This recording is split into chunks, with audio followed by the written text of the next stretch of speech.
आता काही अपत्य अशी असतात की ज्यांच्याकडे जन्माला येतानाच फॅट सेल्स कमी असतात. ते ओके. फॅट मध्ये कन्वर्ट करून साचवायला जागाच नसते. मग ओके. त्यांची तर जाडी वाढत नाही. हम्म. पण ती साखर जी आहे ती एनर्जीसाठी पण वापरली जात नाहीये. ओके. मग त्याचं काय होणार? की जर तुमचं शरीर वीक असेल ना, तर त्या वीक शरीराला जे व्यायाम प्रकार झेपतात, कारण व्यायाम Correct. केल्यानंतर डोपामिन शॉट मिळतो ना, मग तो बरोबर. कोणत्याही प्रकारचा असू देत. पळणं असू दे, सायकलिंग असू दे, स्विमिंग असू दे, तर योगा अंग हलवलं की बरंच वाटतं. बरोबर. मग ज्याच्याकडे ओरिजिनलीच मसल मास बोन डेन्सिटी कमी असते की नाही, त्याला वेट ट्रेनिंग तसे झेपतच नाही. एखादी आई आपल्या पोटच्या पोराला तू रोज दारू पी असा आग्रह करेल का? नाही बरोबर. करणार. पण त्यांनी पोळी भाकरी खायची जर बंद केलेली असेल तर तिला त्याच्या पोटी काळजी वाटते. भले तो डायबिटिक असेल पण ती त्याला आग्रह करते की नाही रे थोडी तरी पोळी खा. हे अज्ञानातून आलेलं आहे. बरोबर. So basic fundamental thing is की मेटाबॉलिक जे डिसऑर्डर्स आहेत, लाईफस्टाईल बदलल्याने ते रिव्हर्स करू शकतो आपण. मॅक्झिमम बऱ्यापैकी. केसेस मध्ये हो. बऱ्यापैकी.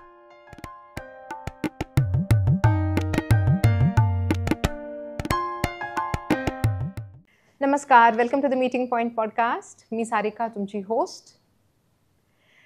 तुम्ही डायबिटीज, थायरॉइड, हायपरटेन्शन हे सगळ्या आजारांबद्दल ऐकलंच असेल ना.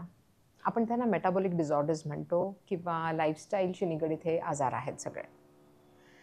आता ह्या आजारांना समजून घेण्याकरता की हे का होतात, काय करायला हवं त्याच्याबद्दल वगैरे, आपण डॉक्टर शर्वरी इनामदार यांना बोलावलं आहे. त्या MD आयुर्वेद आहेत, फिजिशियन व न्यूट्रिशन कन्सल्टंट आहेत आणि she is also a world champion in power lifting. She has won many titles in power lifting. So I am very happy to have her on the podcast. त्या येणार म्हणून आम्ही खूप खुश होतो. आणि त्यांनी मजेची गोष्ट म्हणजे हा विषय जो आहे खूप कॉम्प्लेक्स होतो कधीतरी. कितीतरी वेळा समजत नाही हे काय आहे, काय करायला हवं. त्यांनी ते खूप सोप्या भाषेमध्ये आपल्याला समजावलं आहे. सो मी रिक्वेस्ट करते, हा एपिसोड तुम्ही शेवटपर्यंत पहा. पूर्ण एका वेळेस बघता नाही आला तर टप्प्याटप्प्याने पहा, पण पूर्ण जरूर पहा. आणि कमेंट्समध्ये सांगा तुम्हाला एपिसोड कसा वाटला. लाईक आणि सबस्क्राईब करायला विसरू नका. ओके, सो गप्पा करायला सुरुवात करूया डॉक्टर शर्वरी इनामदार यांच्याबरोबर. नमस्कार. नमस्कार. Welcome to the meeting point podcast doctor Sharvari. खूप खूप धन्यवाद. तुम्ही एक आयुर्वेदिक डॉक्टर आहात, फिटनेस एन्थुझियास्ट आहात, पॉवर लिफ्टर आहात. अरे बापरे, कितीतरी उपमा आहेत तुम्हाला. लेक्चररही आहात. सो ह्या सगळ्या दृष्टिकोनातून तुम्हाला मेटाबॉलिक डिसऑर्डरचं काय तुमचं मत आहे, त्याच्यावर काय मत आहे तुमचं? आता मेटाबॉलिक डिसऑर्डर हा जो शब्द आहे ना तो इतका कॉमन झालाय की मला काहीतरी आजार आहे आणि त्याच्यामुळे मला आता तो आयुष्यभर सांभाळायचा आहे, अशा पद्धतीने त्याच्याकडे बघितलं जातं. ओके. तर मेटाबॉलिक डिसऑर्डर हा शब्द जो आहे ते लाईफस्टाईल डिसऑर्डर्स किंवा फॅमिलियल हिस्ट्री असलेले डिसीजेस अशा अर्थाने जनरली वापरला जातो. ओके. तर हा शब्द जो आहे किंवा हे आजार जे आहेत ह्याची लिस्ट बघण्याच्या आधी मेटाबॉलिझम म्हणजे काय हे कळलं तर सोपं होतं. करेक्ट. माझा दुसरा प्रश्न तोच होता की मग आता बेसिक फंडामेंटल वर जाऊया. तर मराठीमध्ये आपण चयापचय म्हणतो. चयापचय म्हणजे तुम्ही जे अन्न खाता त्याचं शरीर भावांमध्ये जे रूपांतरण होतं त्यावेळेला आपण पचन हा एक शब्द वापरतो, म्हणजे डायजेशन, की जे ऍक्च्युली तुमच्या गॅस्ट्रोइंटेस्टायनल ट्रॅक मध्ये होत असतं. आणि ते अन्न पचन झाल्याच्या नंतर ज्यावेळेस त्याचं शरीर भावांमध्ये रूपांतरण होतं म्हणजे असिमिलेशन होतं. ओके. तर ह्या देहाचं पोषण ज्या गोष्टींनी होतं त्याच्यामध्ये आहार ही गोष्ट सगळ्यात महत्वाची आहे. ओके.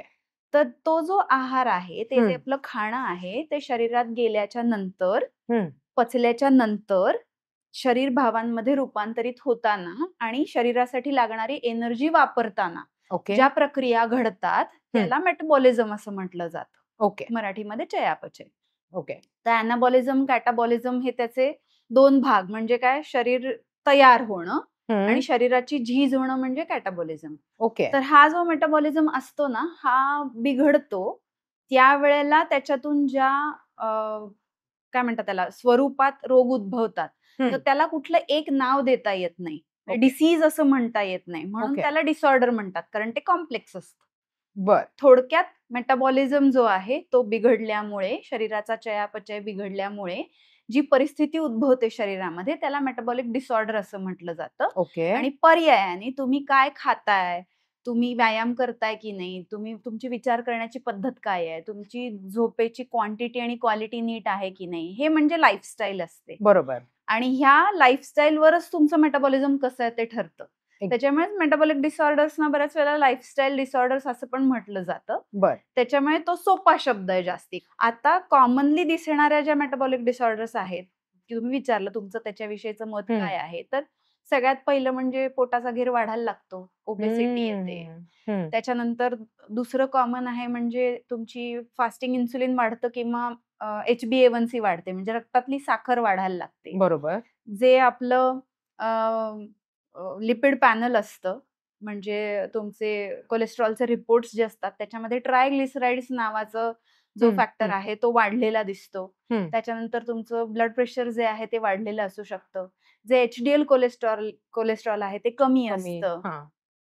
हा तर एक सिंड्रोम आहे.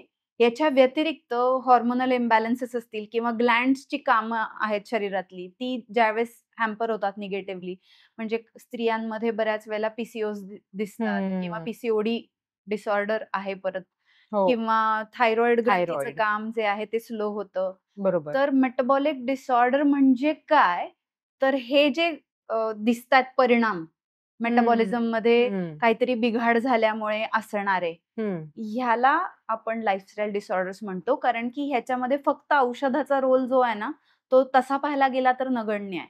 म्हणजे ह्यांच्या सगळ्यात औषध कधी काम करतं, जर तुम्ही नीट खाताय, तुम्ही व्यायाम करताय, तुम्ही व्यवस्थित झोपताय, तुमची स्ट्रेस मॅनेजमेंट व्यवस्थित होतीये, तर मग तुम्हाला दिलेलं एवढंसं औषध जे आहे ते नीट काम करणार. अदरवाईज तुमचे डोसेस पिल्सचे जे ते वाढत जातात.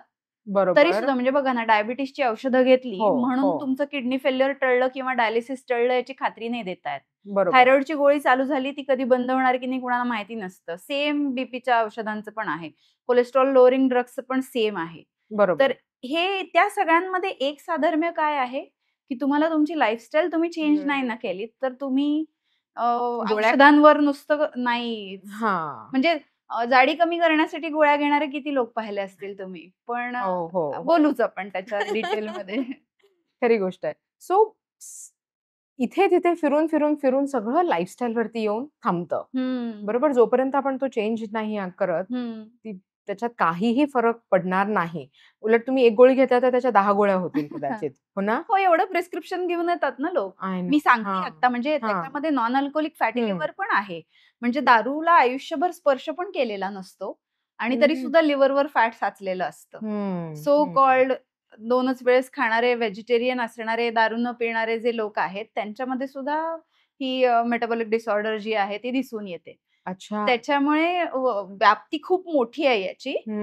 पण हे सगळे कॉम्प्लेक्स जे आहे ते थोड्याफार फरकाने, तुम्ही ते यादी सांगितली ना मॅडम, ती सगळी आहे बरं का मला, असं सांगणारेही लोक बरेच येतात. आणि ते गोळ्यांचं जे प्रिस्क्रिप्शन असतं ते त्यांचा डोस रिड्यूस करायचा, हळूहळू करून ते बंद करायचं, हे करणं हेच माझं काम आहे. म्हणजे रेग्युलर माझं काय म्हणतात प्रोफेशनच ते आहे. वाव.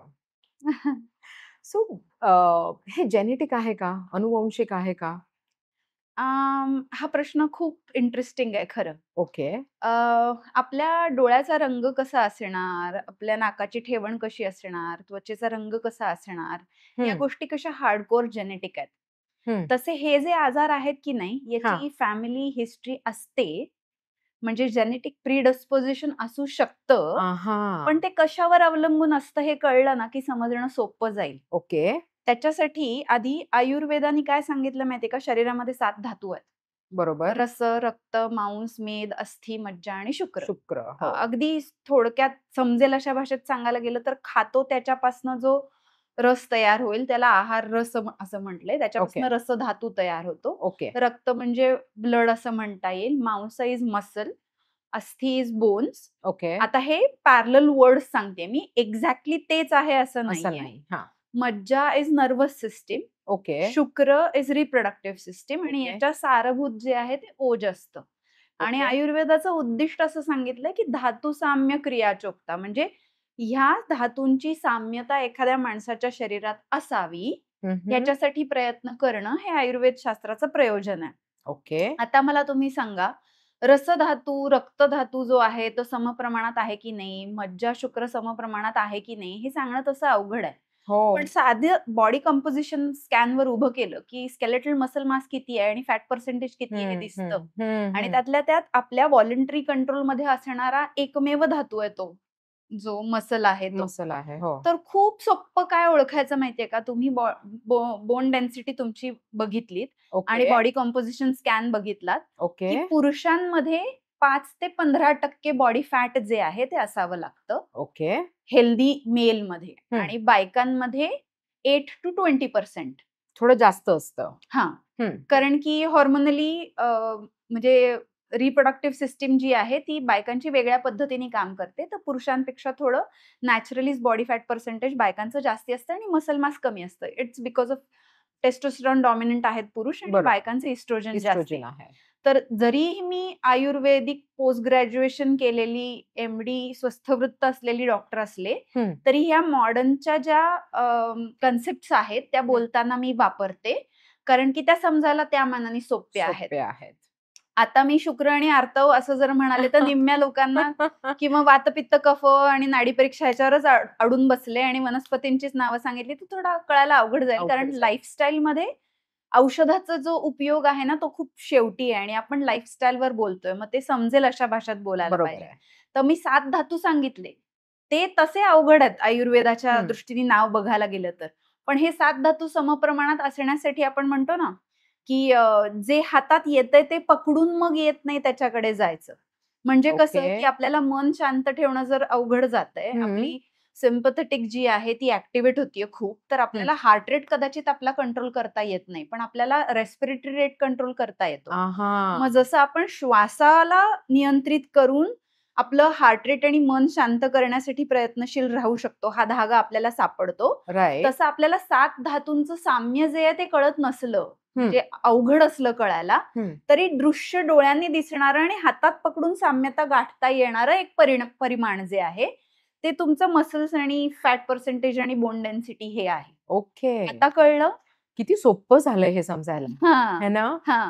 तर मग आता मेटाबॉलिक डिसऑर्डर्स असणाऱ्या सगळ्या लोकांमध्ये एक गोष्ट कॉमन असते, म्हणजे आता समजा 5 फूट 3 इंच उंचीची मुलगी आहे आणि तिचं वजन 56 किलो आहे, तर ती दिसायला मापात दिसते. पण ती जर तुमच्याकडे कंप्लेंट घेऊन आली असेल की तिला PCOS आहेत किंवा हायपोथायरॉइड आहे आणि तिला तुम्ही स्कॅनवर उभं केलं ना, तिचं बॉडी फॅट पर्सेंटेज कधीच 20% खाली नसतं. 36% सुद्धा असलेल्या, 40% असलेल्या सुद्धा एवढ्या कमी वजनाच्या मुली ज्या आहेत त्या मी पाहिल्यात. मग ते कुठे जातं फॅट? आपण म्हणतो ना की मसल्स जे असतात ते लोखंडासारखे कमी जागा व्यापणारे असतात. म्हणजे लोखंडाचं 1 किलोचं कसं दिसेल, केवढं दिसेल आणि कापूस किती दिसेल, तर त्यांचं जे वजन आहे ते फोप्स असतं. म्हणजे त्यांना काट्यावर उभं केल्यावर त्या बरोबर उंची वजनाच्या प्रमाणात दिसतील, पण त्यांचं आत वजनाचे जे कॉम्पोजिशन आहे ते बिघडलेलं आहे. सेम हेच पुरुषांच्या बाबतीत पण दिसतं. खरं तर बायकांच्या मध्ये हायपोथायरॉइडचं प्रमाण जास्ती आहे, पुरुषांच्या मध्ये त्या मानाने जवळजवळ 1/8 आहे, पण पुरुषांमध्ये पण हायपोथायरॉइड असतो किंवा त्यांचं HbA1c वाढलेलं असतं किंवा त्यांना पुरुषांना सुद्धा हॉर्मोनल इम्बॅलन्स असतो, गायनोकोमेस्टिया झालेला असतो, बायकांसारखे स्तन आलेले असतात किंवा गरोदर असल्यासारखं पोट आलेलं असतं. म्हणजे ते शर्ट घातलेलं असतील तर एकदम परफेक्ट फिट दिसणार, पण शर्ट काढला की दिसतं. इस्ट्रोजन जे आहे त्याच्या वाढल्यामुळे, नकोय पुरुषांमध्ये तेवढ्या प्रमाणात वाढण्यामुळे किती प्रॉब्लेम झालाय ते. बरोबर. तर हे अगदी सोपं आहे की तुमचे काही बेसिक रिपोर्ट्स, म्हणजे तुमचं फास्टिंगचं इन्सुलिन किती आहे, HbA1c किती आहे, तुमचे ट्रायग्लिसराइड्स किती आहेत, बेंबीचेतला पोटाचा घेर किती आहे, तुम्हाला उभं केल्याच्या नंतर बॉडी मास स्कॅन जो आहे त्याच्यामध्ये तुमचं फॅट पर्सेंटेज किती येते आणि मसल मास किती येते, तुमचं विसरल फॅट किती आहे, या गोष्टींवरून तुमची मेटाबॉलिक हेल्थ ओळखता येते. मग आता तुम्ही विचारलं जेनेटिक आहे का, तर अगदी छोटंसं उदाहरण मी तुम्हाला देते की जेनेटिक म्हणण्यापेक्षा फॅमिली हिस्ट्री हा शब्द ह्या आजारांना का वापरला जातो, कारण की फॅमिलीची लाईफस्टाईल जी आहे ना ती सिमिलर असते. म्हणजे तुम्ही जे खात असता तेच तुम्ही तुमच्या मुलाबाळांना खायला शिकवता. बरोबर. आणि शिवाय अजून त्यांच्या स्वतःच्या चांगल्या वाईट सवयी ज्या आहेत त्या पुढे ते डेव्हलप करत असतात. म्हणजे बघा, थोडंसं खोलात जायचं झालं तर मेटाबॉलिक डिसऑर्डर्स या नेहमी तुमच्या बॉडीचं फूड मधून एनर्जी तयार करण्याची जी पद्धत आहे ती तुम्हाला माहिती नसल्यामुळे तुमचं एनर्जी प्रोडक्शन असतं फूड पासूनचं ते गडबडतं आणि त्याच्यामुळे नको असलेलं गेलं आतमध्ये की ते फॅट मध्ये कन्वर्ट होतं. मग ही जी एनर्जी सिस्टीम आहे तर मुख्य आपल्याकडे जास्ती प्रमाणात काय खातात? पोळी, भाकरी, भात, वरण. बरोबर. हे जे आहेत हे झाडाला येणारे पदार्थ आहेत. इनएव्हिटेबली 99.99% रक्तामध्ये गेल्यावर 2 तासांनी याची साखर होते. बरोबर. कारण हे पिष्टमय आहेत सगळे. गिरणीतून दळून जे जे काय आणता येतं ते पिष्टांनी. तर म्हणून मी प्रोटीनसाठी दाल चावल खातो वगैरे. खरं तर हे आत्ताच मी सांगते, आपलं हे जे पॉडकास्ट आहे हे मेळघाटामध्ये असलेल्या कुपोषित मुलांसाठी नाही. चांगल्या घरात ज्यांना खायला मिळतं आणि तरी सुद्धा त्यांचं कुपोषण झालेलं आहे वेगळ्या पद्धतीचं. म्हणजे या 7 धातूंमध्ये एकच धातू मेदधातू वाढलाय. मांस आणि अस्थि जे आहेत ते नाहीयेत तेवढे पोषण झालेले, किंवा मग इन्फर्टिलिटी झालीये, खाली शुक्राचं पोषणच नाहीये, रसक्षय आहे, ॲनिमिया आहे. तर ह्या पद्धतीचं जे कुपोषण आहे ना, जे सगळ्या पद्धतीचं खाणं अफोर्ड करू शकतात पण तरी पण कुपोषित आहेत, त्यांच्यासाठीचं हे पॉडकास्ट आहे. त्याच्यामुळे ज्याला खायलाच मिळत नाही त्याला तुम्ही काहीही खायला दिलं तर त्याच्यासाठी ते पौष्टिक असेल. पण तुम्ही पौष्टिक आहे म्हणून पोळी, भात, भाकरी ह्या गोष्टी खायला दिल्यात तर त्याचं 2 तासांनी साखर होणार आहे. हे ज्याला अन्न अफोर्ड करता येतं त्याला माहिती पाहिजे. बरोबर. आणि मग त्याच्यातून ती एनर्जी जाते, ती साखर आहे, तर त्याला ग्लुकोज, फळांमधून आली तर फ्रुक्टोज, दुधातून आली तर लॅक्टोज, गॅलॅक्टोज, माल्टोज, धान्यात, हे अनेक नाव आहेत, पण साखर म्हणू आपण. मग ही जी साखर असते ही एनर्जीसाठी वापरली जाते असं आपण पुस्तकात शिकतो. बरोबर. पण आता मजा अशी आहे की बरेच लोक असतात ज्यांच्या फॅमिलीमध्ये हिस्ट्री असते की ते साखर एनर्जीसाठी युटिलाइज करण्यासाठी तेवढे सक्षम नाहीयेत. म्हणजे कसं बघा की खेड्यामध्ये त्या मानाने डायबिटीसचं प्रमाण कमी आहे, बरोबर, पण शहरामध्ये ओबेसिटी आणि डायबिटीसचं प्रमाण जास्ती आहे. हो, बरोबर. मग आता आई वडिलांना डायबिटीज आहे म्हणल्याच्या नंतर त्यांची जी मुलं आहेत त्यांना स्वतःचं शरीर डायबिटीस पासून प्रिव्हेंट करायचं असतं. मग रक्तात जी पोळी भाकरी भातातून साखर जातीये ती रक्तात साचू नाहीये, खाण्यातून जी जातीये ती, म्हणून ती लिव्हर फॅट मध्ये कन्वर्ट करतं. म्हणून ज्यांना डायबिटीज असतो त्यांची मुलं बऱ्याच वेळेला जाड झालेली असतात, त्यांचे रक्ताचे रिपोर्ट नॉर्मल येतात. मग आपण काय म्हणतो, जाडी वाढतेय, जाडी वाढतेय, जाडी वाढतेय. पण खरा प्रॉब्लेम कुठे असतो? एनर्जीसाठी साखर वापरता येत नाहीये, मग ती साचून राहते.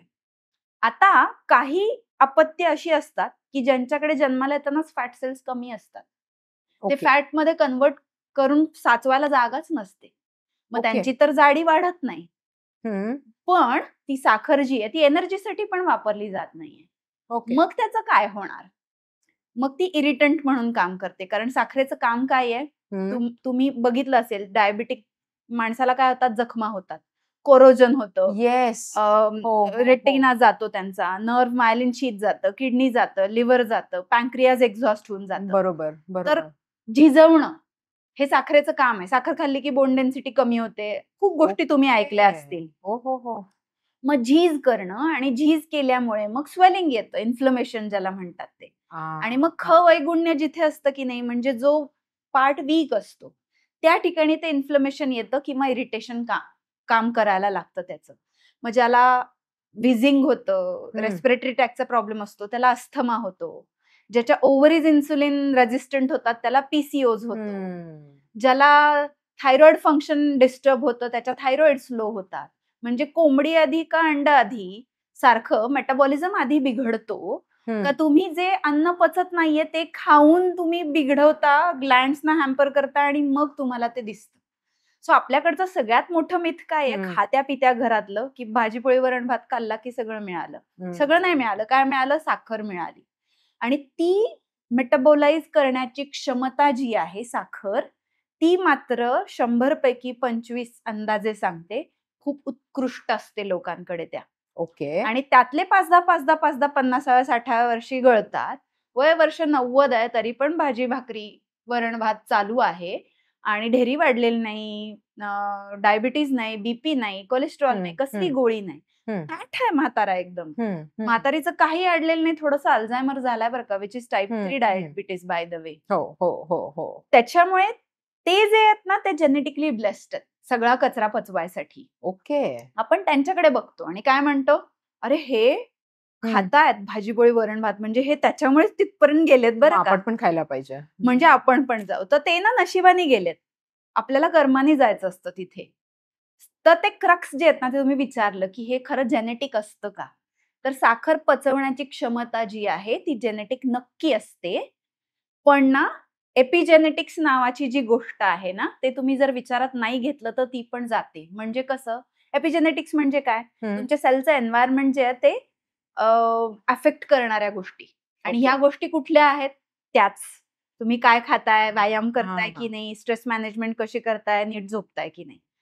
आणि मग ह्या गोष्टी बदलल्या ना की जे साखर पचवू शकतात ना, त्यांची सुद्धा साखर पचवण्याची क्षमता जी आहे ना ती बदलते. म्हणजे एखादा साखर पचवू शकणारा माणूस आहे, त्याचा ऍक्सिडेंट झाला, तो बेड रिडन झाला, किंवा त्याला तो फिजिकली ऍक्टिव्ह जॉब मध्ये होता आणि मग सिडेंटरी झाला.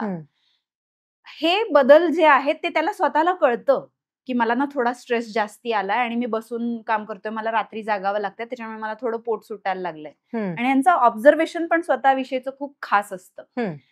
जसं ह्या 25 मधले टॉप 5 बॉटम 5 असतात, तसेच 75 मधले सुद्धा असतात की ज्यांना साखर पचतच नसते, एनर्जीसाठी वापरताच येत नाही. पचत नाही इन द सेन्स जठरात नाही, मेटाबोलाइज करून एनर्जीसाठी वापरताना. मग आता हे जे लोक आहेत की नाही, यांच्या शरीरामध्ये जर साखर नीट पचत नाहीये, तर मग त्यांना दुसरा एनर्जी सोर्स काय असतो चांगला साखरेपेक्षा सुद्धा, तर तो फॅट आहे. अच्छा. पण ह्यांच्या अंगात फॅट आहे आणि तरी सुद्धा त्यांना ते एनर्जीसाठी वापरता येत नाहीये. ही पण गोष्ट होते. म्हणजे तुम्ही बघा, 42 किलोमीटर मॅरेथॉन पळतात. ओके. जातं का? मॅरेथॉन पळतात, डायबिटीज बरा होतो का? मॅरेथॉन पळतात, बीपी जातं का? 200 किलोमीटर सायकलिंग करणारे लोक आहेत की ज्यांना ब्लड प्रेशर पण आहे. म्हणजेच you can never outrun what metabolic disorder you have. तर व्यायामाचा जो उपयोग आहे ना, तो कार्डिओव्हॅस्क्युलर हेल्थ सुधारण्यासाठी किंवा तुमची बोन डेन्सिटी वाढवणं, मसल मास वाढवणं ह्याच्यासाठी मुख्य. मी सांगितलं ना, 7 धातूंचं साम्य करायचं असेल तर जो हातात येतो तोच धरावा लागेल. बरोबर. म्हणजे माझ्या इतकं व्यायामाचं महत्व कोणीच अजून पटवून सांगू शकत नाही, कारण because practically I am living it. त्याच्यामुळे व्यायामाला दोष नाहीये. पण तुम्ही जर ओळखलं नाही ना, तुम्ही 25 मधल्यात का 75 मधले आहात, तर प्रॉब्लेम होतो. So genetics does matter, but where not in case of what disorder you are going to have, no, where how much crap your body is able to metabolize. आणि मग अब्यूज करणारे जे लोक आहेत की नाही, ते असे उजवे ओळखू येतात. किती काय वाटेल ते खातील पण पोट सुटत नाही. पण त्यांचा फ्यूज जो आहे ना, तो कधी उडतो ते त्यांनाही कळत नाही, कारण ते इंटॉलरंट कधी होतात ते त्यांच्या लक्षात येत नाही. ज्याचं ढेरी वाढतं ना, तो आरशात असा बघून म्हणतो तरी यात काहीतरी बदल होतोय, करायला पाहिजे. मग ह्या लोकांच्या मध्ये इंटॉलरंट म्हणजे कुठल्या प्रकारे होतात ही लोक? त्यांच्याकडे फॅट सेल्स नसतील जर, तर त्यांना कळतच नाही ना की त्यांच्या शरीरामध्ये साखर जी आहे ती आता they are not using sugar any more for their energy as their energy source. पण मग वापरली जात नाहीये, साचवायला फॅट सेल्स नाही आहेत. मग आर्टरीजचं कोरोजन झालं की एथेरोस्क्लेरोसिस होतो, बीपी वाढतं. आणि ते जे घासलेलं आहे ते बुजवण्यासाठी ती कोलेस्ट्रॉल येतं ना. कोलेस्ट्रॉल काही स्वतः वाईट नसतं कधीच. आणि मग ब्लॉकेज क्रिएट होतात, मग येतो हार्ट अटॅक. मग एवढा फिट होता, मॅरेथॉन पळत होता, पळता पळता मेला. हे केसेस ऐकता ना तुम्ही? खूप ऐकतो आता, कारण लोक हेल्थ कॉन्शियस झालेले आहेत. पण ना चांगलं काय, वाईट काय आणि नेमकं म्हणजे काय मोघम सांगितलं जातं. Eat fruits and vegetable, plenty of it. काय बेस आहे त्याला? तर हे तुमच्या म्हणजे थोडं फिरवून असेल, पण जेनेटिक असतात का? उत्तर हे आहे. खूप सोपं करून सांगितलं. खूप सोपं करून सांगितलं. Thank you very much. कारण हे खूप जण म्हणतात, की अनुवंशिक आहे ना, घरामध्ये आहे ना, म्हणजे मग होणारच. किती लोकांची ती धारणा आहे माहितीये का? की आता माझ्या वडिलांना जर डायबिटीस म्हणजे मला होणारच, माझ्या भावाला होणारच. तुम्हाला किती केसेस दाखवू की म्हणजे 10-10 वर्ष गोळ्या घेऊन इन्सुलिन पर्यंत आलेले असतात लोक. त्यांचं खाणं, व्यायाम आणि झोप ह्या गोष्टी सुधारल्या की स्ट्रेस मॅनेजमेंट आपोआप सुधारते. आणि मग हे लोक जे असतात ना, यांच्या गोळ्या आणि हे बंद होतात. मजेची गोष्ट सांगते तुम्हाला, ते त्यांच्या डायबिटॉलॉजिस्टकडे जेव्हा जातात तेव्हा डायबिटॉलॉजिस्ट त्यांना विचारतात की तुम्ही हे असं किती दिवस खाणार आहे? भाकरी पोळी भात तर तुम्हाला कधीतरी खावाच लागेल ना, मग हे 2 वाट्या उपीट खा. उपीट काय आहे? गव्हाचं असतं आणि ही गोळी किंवा इन्सुलिन घ्या. तर मी कितीतरी पेशंट असे बघते की ज्यांचे औषधं जी आहेत त्याचे डोसेस ड्रास्टिकली कमी तरी होतात आयदर किंवा बंद तरी होतात. ते गुलाम राहत नाहीत औषध गोळ्यांचे. बरोबर. आपल्याकडचं थॉट प्रोसेस किंवा पुस्तकं जी आहेत ना, ती कधी चेंज होणार आहेत मला माहिती नाही. पण प्रॅक्टिकली जी गोष्ट मी अनुभवलेली आहे आणि मी माझ्या पेशंट्सना जी शिकवते त्या गोष्टीचा इफेक्ट कसा मिळतो, त्याचा फीडबॅक जो आहे तो बघितल्याच्या नंतर, कॉन्फिडन्स वाढल्याच्या नंतर परत दुसऱ्या माणसाला सांगताना जो उत्साह असतो आणि तिथे आलेले जे काय म्हणतात त्याला, त्याचे स्वतःच्या शरीराचे असणारे काही अडथळे किंवा ड्रॉबॅक्स असतात ते ओव्हरकम करण्यासाठी अजून नवी उमेद मिळते. त्या माणसालाही शिकताना स्वतःच्या शरीराविषयी मजा येते आणि ऑब्व्हियसली माझं तर आवडीचं फील्ड आहे. हो ना, आणि त्या लोकांना फरक कळायला लागतो. एनर्जी लेवल्स बदलतात, लाईटनेस जाणवायला लागतो, खूप खूप काही फरक पडतो. सो मग हे जेव्हा हा कॉन्सेप्ट समजला लोकांना, की मग त्यांचा दृष्टिकोन बदलायला किती वेळ लागतो? म्हणजे खानपान सगळं त्यांचं बदलायला किती वेळ लागतं? आता असं लगेच म्हणजे आता म्हणाला की बाबा आज पोळी भाजी सगळं बंद करायचं. नाही, अशी सगळ्यांनाच गरज पडत नाही. म्हणजे ज्यांना गरज आहे त्यांना स्विच करायला वेळ लागतो की इन्स्टंटली केलं तरी चालतं? एक सोपी गोष्ट सांगते, एकदम टू द पॉइंट. कारण हे तुम्ही ना, मला असं वाटतं हा प्रश्न कुठून आलाय, स्वतःवर घेतलंय बहुतेक. म्हणजे ते किडा डोक्यात ओळवायला लागलाय. अरे this is like thyroid magic trick. आणि मला हायपोथायरॉइड आहे. म्हणून आता सांगते, तुम्ही योगासनाच्या प्रांतात आहात, बरोबर? तर योग, आयुर्वेद आणि भगवद्गीतेतलं तत्वज्ञान, या तिन्ही गोष्टींमध्ये आहाराचं जेवढं वर्णन केलेलं आहे ना, तेवढं पूर्ण पृथ्वीवर कुठे नाहीये. एक गोष्ट लक्षात घ्यायची, तुम्ही जे अन्न खाता ही तुम्हाला घालून दिलेली सवय असते. आणि दुसरी गोष्ट, तुम्ही ज्यावेळेस वयाने वाढता त्यावेळेला तुमची सवयी बरोबर ती फिलॉसॉफी होते. म्हणजे तोंडात जाणारा प्रत्येक घास ही तुमची फिलॉसॉफी असते. आणि ती फिलॉसॉफी जी आहे ना, त्याचा इथे आणि इथे संबंध असतो. If your head and heart is not in coordination, nothing will happen through your hand. बरोबर. तर ते चेंज होण्यासाठी तो जो पॉइंट लागतो की नाही. मग माझं एक त्यासाठीचं जे चॅनल आहे त्याचं नाव डॉक्टर शर्वरी इनामदार आहे. तुम्हाला पोळी खायची ना पोळी, थालपीठ खायचं ना थालपीठ, पेढे खायचे ना पेढे, लाडू खायचे लाडू, चॉकलेट खायचे चॉकलेट. फक्त त्याचे इन्ग्रेडियंट्स जे आहेत ना ते वेगळे आहेत. तर तुम्हाला खायला जर सगळं मिळणार आहे, षड्रसात्मक आहार मिळणार आहे, पण इनएव्हिटेबली त्याची तेवढ्या प्रमाणात साखर नाही तयार होणार आहे. You wouldn't miss your Maharashtrian भारतीय डाएट. बरोबर, बरोबर. फक्त ते डी एडिक्शन जे असतं ना, शुगर इज एडिक्टिव्ह. ते करण्यासाठी तुम्ही किती ऍडिक्टेड आहात त्याच्यानुसार वेळ लागतो तुम्हाला. बरोबर. काही लोकांना लगेच अडॅप्ट होतात, काही लोकांना ते डोकं दुखतंय, डिहायड्रेटेड फील होत असतं ऑब्व्हियसली, किंवा क्रेविंग होत असतं. ते सगळं मॅनेज करता येतं. ते इंडिव्हिज्युअल स्पेसिफिक असतं.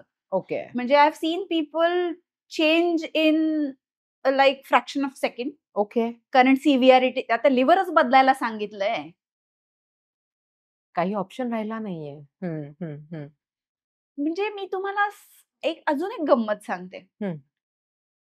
कॅन्सरच्या सेल्स एल्युमिनेट होतात ग्लुकोजचा डाय पुश केल्यावर. म्हणजे त्या सक करतात ग्लुकोज. अच्छा. त्याच्यामुळे कॅन्सरच्या ऑलमोस्ट सगळ्या पेशंटना माहिती असतं की साखर खायची नसते.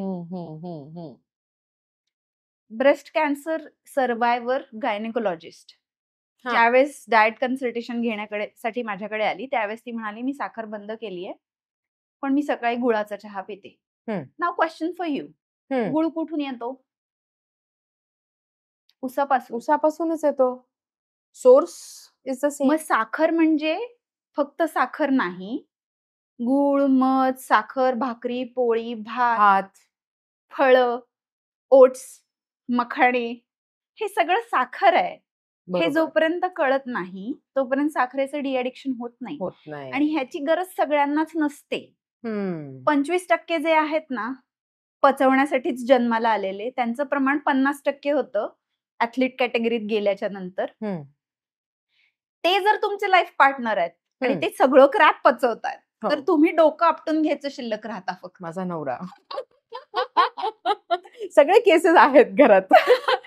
त्याच्यामुळे मी म्हणते नेहमी की खूप पुढचा विचार करायचा नाही. फिलॉसॉफी जी आहे ती तयार करण्यासाठी लागणारं जे नॉलेज आहे ते हवा असणारा ब्रेन तुमचा जर असेल तर त्याच्यासाठी लागणारी अक्कलतोड आणि चिरफाड तुम्ही करा. But action is more important than words and thinking in this case. आणि ते सोपं जातं. तुम्ही तुमच्या जिभेची काळजी घेतली की ती जीभ तुमच्या शरीराची काळजी घेते. बरोबर. यमनियम, आसन, प्राणायाम, प्रत्याहार जो आहे ना तो ह्या शिकण्याच्या अवस्थेत नाही. तुम्हाला तुमच्या जिव्हेचे लाड करावे लागतात आधी आणि त्याच्यानंतर तुम्ही आपोआप संत पदाला जाता. तुम्ही हे सोनं खा म्हणलं तरी खात नाही, हे मी पाहते. आणि माझ्या नॉन ऍथलीट पेशंट मध्ये ज्यावेळेस मी ते पाहते त्यावेळेस मी तुम्हाला सांगते, एखाद्या आईला वाटतं की नाही प्राऊड आपल्या बाळाविषयी की काय दंडे काढलेत, सेम ते फिलिंग येतं. म्हणजे माझे ऍथलीट्स मेडल्स मिळवण्यासाठी किंवा छान परफॉर्म करण्यासाठी ज्या शिद्दतनी करतात ना, तर ते मला त्यांच्याकडनं एक्सपेक्टेडच असतं की ते करतील. बरोबर. पण ते म्हणतो ना आपण एखादं वीक अपत्य असतं त्याच्यावर जास्ती माया असते याची. तसं जे पेशंट्स असतात ना जास्ती त्रास देणारे असतात, जास्ती सुखलोलूप असतात, त्यांना जास्ती चिटिंग करायची इच्छा असते. पण त्या सगळ्यावर मात करू, कारण मोटिवेशन नसतं ना. आणि आजार जे आहे स्वतःला तो आजार वाढवणारं फूड मागत असतं. एवढं सगळं ओव्हरकम करून स्वतःचं मेंटल प्रिपरेशन करून जर त्यातल्या त्यात साथ देणारी फॅमिली असेल तर ठीक, चेक करतोय ते सगळं वाटोळच आहे असं म्हणणारे असतील तर अजून प्रॉब्लेम आहे. आणि ते सगळं करून ज्यावेळेस ते बाहेर येतात ना त्यातनं, इट लाईक ते जे सेरोटोनिन असतं ना, तो जो रश असतो ना की विटनेस करणं, एखाद्याला ग्रो होताना पाहणं, ते खूप समाधान देणारं असतं. I'm sure I can imagine that already. So stress कितीतरी अँगलनी लोकांना आज छळतोय, बरोबर. तर ते कंट्रोल मध्ये आणायला किती खटाटोप घालावा लागत असेल ना. सांगताना मी जे नेहमी मुद्दा सांगते ना की आयुष्य जगण्यासाठी काहीतरी वेगळं हवा असणारा माणूस हा एकच प्राणी आहे. म्हणजे स्ट्रेस आणि अँझायटी पाळलेल्या पेट्सना होते, त्याच्यामुळे स्ट्रेस बस्टर्स त्यांना असतात, कारण ते पण 4 भिंतीच्या आत राहतात. बरोबर. त्याच्यामुळे खूप सोप्या पद्धतीने सांगितलं जातं की बाहेर हवेत जा, पोस्चर चेंज करा, थोडा दीर्घ श्वास घ्या, तुमचा स्ट्रेस जो आहे तो कमी होईल. बरोबर. हे झालं वरवरचं. पण जसं म्हणतो ना आपण, जगण्याचा जो मूळ आहे माणसाचं ते धर्म, अर्थ, काम, मोक्ष आहे. बरोबर. आणि ते मिळवायचं असेल तर आरोग्य लागतं, त्याच्याशिवाय ते शक्यच नाहीये. बरोबर. आणि नेमक्या ह्या मिळवायच्या गोष्टी 4ही स्ट्रेसर्स आहेत. म्हणजे तुमचं स्वाभाविक कर्म, तुम्हाला काहीतरी सापडणं की जे करायचंय असं, आणि त्याच्यात मन लागणं, आणि ते सापडत नाही म्हणून अस्वस्थ असणारे, स्ट्रेस घेणारे, नको असणारी गोष्ट करावे लागणारे, हवी असलेली करायला न मिळणारे, आले stresses. Earth is obviously physical material things. Economic stress जो आहे त्याच्यातनच म्हणजे अगदी आत्महत्येपर्यंत जाणारे लोक सुद्धा खूप असतात. तो मोह काही जात नाही. काम is better next generation actually.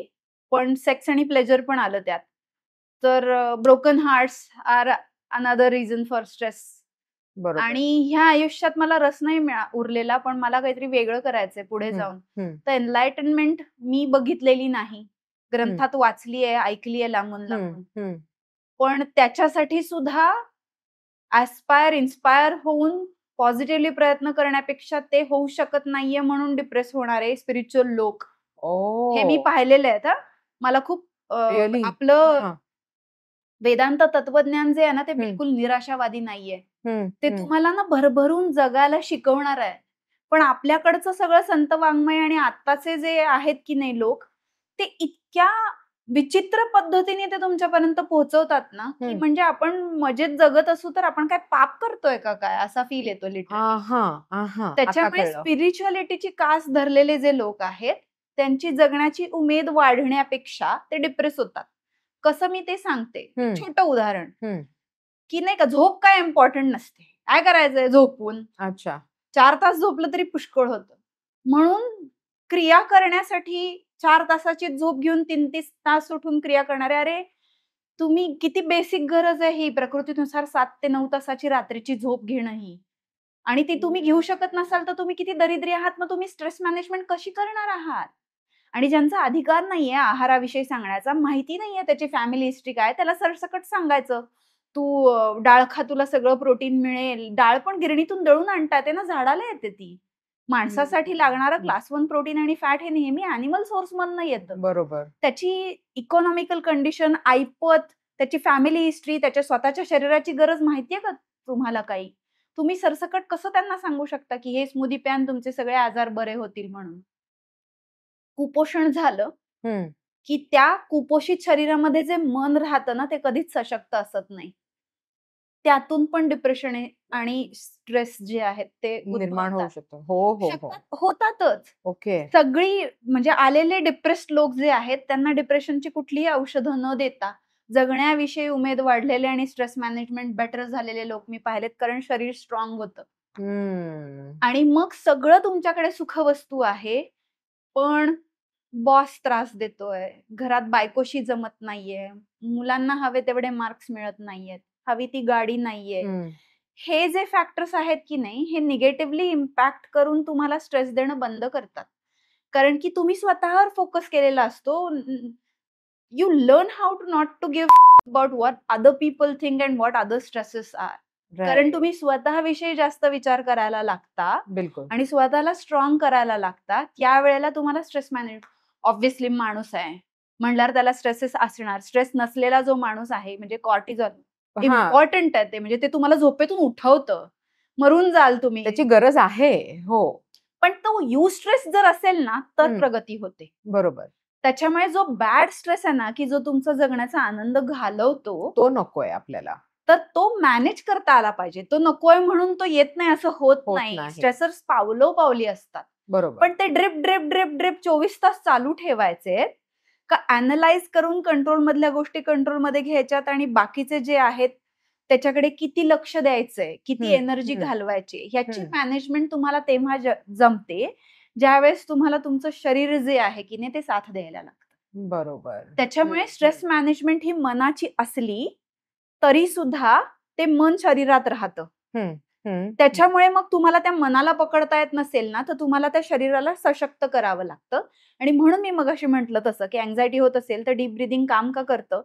कारण की ज्यावेळेस वाघ मागा लागलेला आहे तो सगळ्यात मोठा स्ट्रेसर आहे. त्यावेळेस तुमचं श्वास आणि हृदयाची गती दोन्ही वाढलेली असणार आहे. पण आता तुमच्या वाघ मागे लागलेला असेल, तुमचा हार्ट रेट वाढलाय पण श्वास मात्र स्लो आहे, असं होतं का? मग कळतं ना तुमच्या ब्रेनला की हे स्युडो आहे, जे काही आहे ते आपल्या मागे नाहीये काही लागलेलं. श्वास जर शांत आहे तर हार्ट रेट तर आणायला पाहिजे खाली. बरोबर. येते लक्षात? तर जे पकडता येत नाही त्याच्या मागे तुम्ही धावलात की तुम्हाला स्ट्रेस मॅनेज करायला जमत नाही. जे तुम्ही मॅनेज करू शकता ते तुम्ही हातामध्ये घेऊन मॅनेज करायला सुरुवात केली की तुम्हाला स्टेप्स दिसायला लागतात. बरोबर. आणि मग तुमचे स्ट्रेस जे आहेत ते तुम्हाला स्वतःला ओळखायला आणि मॅनेज करायला यायला लागतात.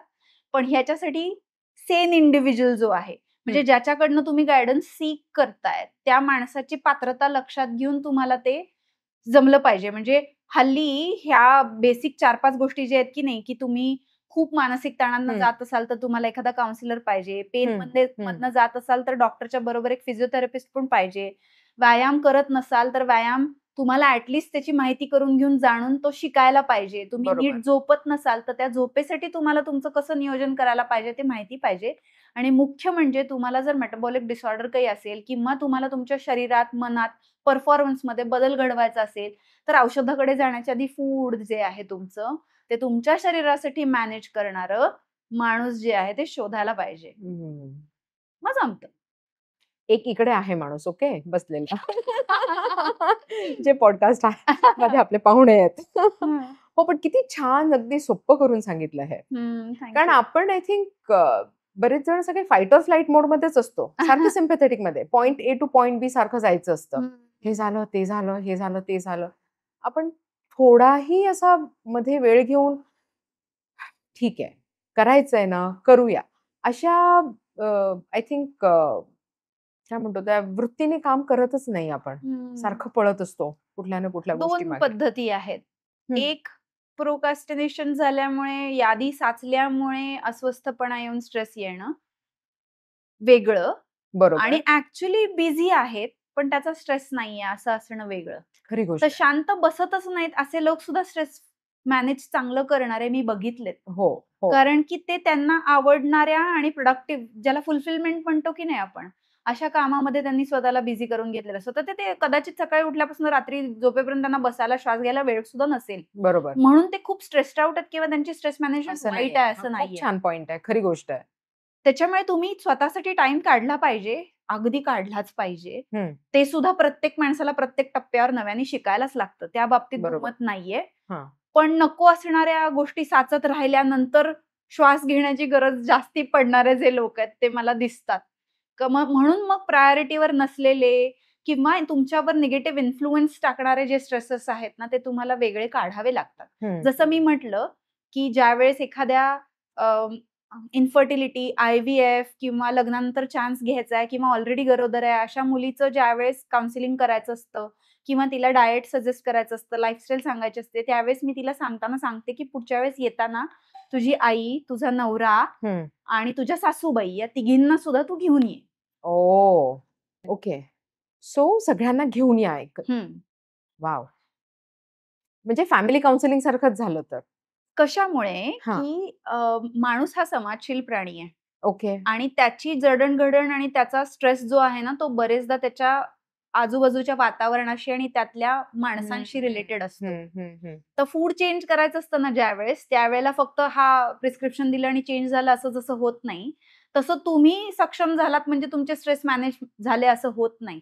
तुम्हाला कधी कधी एका एन्व्हायरमेंट मधून काढून दुसऱ्या एन्व्हायरमेंट मध्ये जावं लागतं. बरोबर. आणि ते शक्य नसतं तेव्हा आहे त्या तुमच्या क्लोज कॉन्टॅक्ट मधल्या एन्व्हायरमेंट मधल्या लोकांशी समन्वय साधण्यासाठी तुम्हाला त्यांचे पॉइंट्स जे आहेत की ते तुम्हाला स्ट्रेस होत आहेत ते रूल आउट करावे लागतात. त्याच्यामुळे जर तुमचं अन्न बदलायचं असेल ना, तर तुम्हाला कधी कधी तुमच्या स्वतःच्या हातात ते अन्न खाणं नसतं, कारण ते दुसऱ्यांनी दिलेलंच खावं लागतं. ज्यावेळेस तुमचा कंट्रोल नसतो त्यावेळेस जे देतात, ज्यांच्या हातात तुमचं पोट आहे, त्यांचं काउन्सिलिंग करणं भाग असतं. तसं स्ट्रेस मॅनेजमेंट जी आहे ती तुमचं शरीर सक्षम झाल्यावर तुमची बेटर होते. पण काही वेळेला तो स्ट्रेस जो आहे तो त्याचा स्ट्रेसर तुमच्या ट्रिगर नसतोच हातामध्ये. मग तुम्हाला ते सिच्युएशन आणि सर्कमस्टान्सेस जे आहेत ते बदलता येणार नसतील तर चेंज करणं, आणि बदलता येणार असतील तर त्यांना पण त्या प्रोसेसमध्ये सामील करून तुमच्याबरोबर ग्रो करण्यासाठी उद्युक्त करणं हा खूप चांगला भाग आहे त्यातला. आणि लोक ओपन असतात यायला ज्या वेळेस एकदम काही मार्ग जीवाशी होतं ना, त्यावेळेस ते होतं. पण मी असंही बघितलंय बरं का हल्ली की मला सुधारायचंय आणि माझं स्पाऊस जे आहे ते मला ते अलाउ करत नाहीये. So I am taking a break from that. हे मी पाहिलंय. आणि एवढी इंडिव्हिज्युअलिटी आणि एवढं स्वातंत्र्य जे आहे ते जर आपल्या समाजात आता आलेलं असेल तर ते प्रगतीचं लक्षण आहे असं मी म्हणते. कारण की स्वतःमध्ये माणूस म्हणून प्रगती होत असताना त्यात तुमच्या जवळचाच तुमचा खरं तर तो तुमचा सहप्रवासी असतो आणि तो जर तयारच नसेल ते करू द्यायला किंवा स्वतः त्याच्यात सामील व्हायला तर ते शक्यच नाही आहे ना ती गोष्ट. खरी गोष्ट. हे मी म्हणते वातावरण एन्व्हायरमेंट मधनं बाहेर पडणं. पण एक माणूस बदललं की त्याचं पूर्ण घर बदलतं, हेच मी मॅक्झिमम वेळा बघितलंय. म्हणजे ऍटलिस्ट तुम्ही जर सांगितलं की हे तुम्ही हे तेल वापरू नका बरं का, हे तेल किंवा तूप हे वापरा, तर नेक्स्ट टाइम येताना ते म्हणतात की आम्ही सगळ्यांचंच अन्न आता त्याच्यातच शिजवतोय. म्हणजे अगदीच खोकला झालाय तर त्या खोकल्याचं औषध त्या खोकला झालेल्या माणसालाच द्यायला पाहिजे, पण त्याला ते सुचतं की जर याला खोकला झाला तर मी चालेल का बाबा दिलेलं असं. आणि मजेची गोष्ट सांगते, फिरताना मर्सिडीज BMW घेऊन फिरतील, पण तरी पण मॅडम डाएटचा खर्च खूप वाढलाय हो, किराणा वाण सामानाचा, असं म्हणणारे जे लोक आहेत ना त्यांच्यासारखे कर्मदरिद्री लोक कोणी नाही. म्हणजे मी सगळी व्हरायटी बघितलीये की दिवसाला 200 रुपये कमवणारी जी स्त्री असते, झाडण्या पुसण्याचं काम करणारी, ती सुद्धा शिस्तीत जे सांगितलंय ते व्यवस्थित करते, कारण की तिला असतं त्या त्रासातून बाहेर पडायचं असतं. ती करत नाही. पण सधन अवस्थेतले जे लोक आहेत ते पण काकू करतात हे करताना, किंवा विषय सुद्धा तो काढतात, हे आक्षेपार्ह आहे असं मला वाटतं. कारण शरीरापेक्षा महागडं दुसरं काहीच असू शकत नाही या पृथ्वीवर. ते तुमचं युनिक आहे ना. आणि तुम्ही जरी BMW मध्ये फिरत असलात तरी ह्याचं काय? नाही नाही, पण ती ते असायला लागतं, डेव्हलपमेंट जी आहे ती झालेली असावी लागते. म्हणजे हसून त्यांना ती गोष्ट लक्षात आणून देणं इथपर्यंत आपण करू शकतो. त्याच्यामुळे मी सांगतेय तुम्हाला, स्ट्रेस जो आहे की नाही तो माणसाच्या स्वभावाच्या सापेक्ष तर आहेच. शरीराची शक्ती वाढवल्यानंतर त्याची मॅनेजमेंट सुधारतेच, पण त्याच्या पलीकडे ज्या गोष्टी ज्या आहेत की नाही त्याच्यासाठी जे काउन्सिलिंग, मग मी तेच तर म्हणते, माझं जे प्रिस्क्रिप्शन आहे ते लाईफस्टाईलचं आहे, आणि लाईफस्टाईल मध्ये ह्या सगळ्याच गोष्टी येतात. त्याच्यामुळे तुझा रात्रीचा जॉब आहे म्हणून तू झोपत नाहीयेस, आणि तो तू जॉब कमी पगारावर शिफ्ट करून 3 महिन्यात तू IVF न करता आपोआप कन्सिव्ह झालेली जर तुला दिसतीये, तर मग तुला अजून काय पाहिजे ना. मग हे जे काउन्सिलिंग असतं की नाही, मग हे सासू सुनेचं जमत नसेल, किंवा नवरा अंडी खाणारा असेल आणि बायको व्हेजिटेरियन असेल, तर जे काही होतं की नाही घरात, किंवा स्ट्रेस मॅनेजमेंट कामाच्या ठिकाणी, शाळेमध्ये चालत नाही हे फूड नेलेलं, तर ती करावीच लागते. म्हणजे काउन्सिलिंग असतंच त्याच्यामध्ये, बाळांपणच म्हणजे थोडक्यात ते सगळं. सो सगळे रोल्स घेऊन बसावं लागतं नाही का कन्सल्टिंग करताना. केवढे अँगल लक्षात धरून मग ट्रीटमेंट होते. मग ह्याच्यावरून मला विचार पडतो की समजा एक स्त्री आली आहे तुमच्याकडे ह्याच्यासाठी, कुठल्याही म्हणजे प्रॉब्लेमसाठी, त्यांना स्ट्रेंथ ट्रेनिंग किंवा एक्सरसाइज गरजेचं आहे, ते किती म्हणजे कष्ट घ्यावे लागतात पटवायला. कारण म्हणजे ओके, एक्स्ट्रीम केसमध्ये आय अग्री की आता काहीच हे नाहीये तर बरं बाबा मी डंबेल्स घेणारच हातात.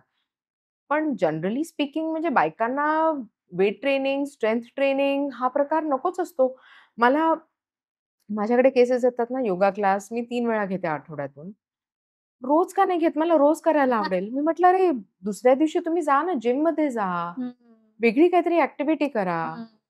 तुम्ही प्राणायाम, ध्यान रोज करा, उत्तम, हरकत नाही. पण आसनं कशाला रोज करायची आहेत तुम्हाला?" म्हणजे माझं असं की तुम्हाला फक्त स्ट्रेचिंग का करायचंय? मोबिलिटी का करायची? बाकी सो ते पटवून द्यायला म्हणजे कधी-कधी कठीण जातं. सो खरं सांगू का, माझं मुख्य काम जे असतं ना, ते थॉट प्रोसेस चेंज करून फूड चेंज करणं हे असतं. मी पहिल्या म्हणजे आधी मी आयुर्वेदाची, प्युअर आयुर्वेद आणि पंचकर्माचीच फक्त प्रॅक्टिस करत होते. ओके. आता माझ्या आयुर्वेद बेसचा मला माझ्या ह्या प्रॅक्टिसमध्ये इतका उपयोग होतो की खाण्याचे पदार्थ जर 101 आहेत, तर वाताच्या माणसासाठी काय द्यायचं, पित्त प्रधान असलेल्या काय द्यायचं, किंवा त्याला मूळव्याध असेल तर काय चेंजेस करायचे हे, किंवा त्याला काही फॅमिली हिस्ट्री असेल तर, किंवा त्याच्या आवडीनिवडीनुसार ते कसं चेंज करायचं हे तर कळतंच. बरोबर. पण ना तुम्ही one thing at a time असं जर नाही ना केलं तर ते ओव्हरवेल्मिंग होतं. ओके. सो स्ट्रेंथ ट्रेनिंग करायला पाहिजे हे मी कन्व्हिन्स करतच नाही. अच्छा. बऱ्याच वेळेला म्हणजे साधारणतः बऱ्याच म्हणजे तरी 80% पेक्षा जास्त वेळेला जेव्हा लोक माझ्याकडे येतात त्यावेळेला त्यांना मी काहीतरी खूप व्यायाम करते एवढं माहिती असतं, आणि ते इन्स्पायर पण झालेले असतात. त्याच्यामुळे आपण मॅडमकडे गेलो की आपण पण कधी ना कधीतरी स्ट्रॉंग होऊ ही त्यांच्या आतमध्ये आशा असते, आणि त्यांना मी अजिबात ते ओव्हरवेल्म होऊ देत नाही. त्याच्यामुळे ते स्वतः त्यांच्या अंगात स्ट्रेंथ येत नाही तोपर्यंत मला असंही म्हणत नाही, मॅम आम्हाला कधी तुमच्या एवढं जमणार.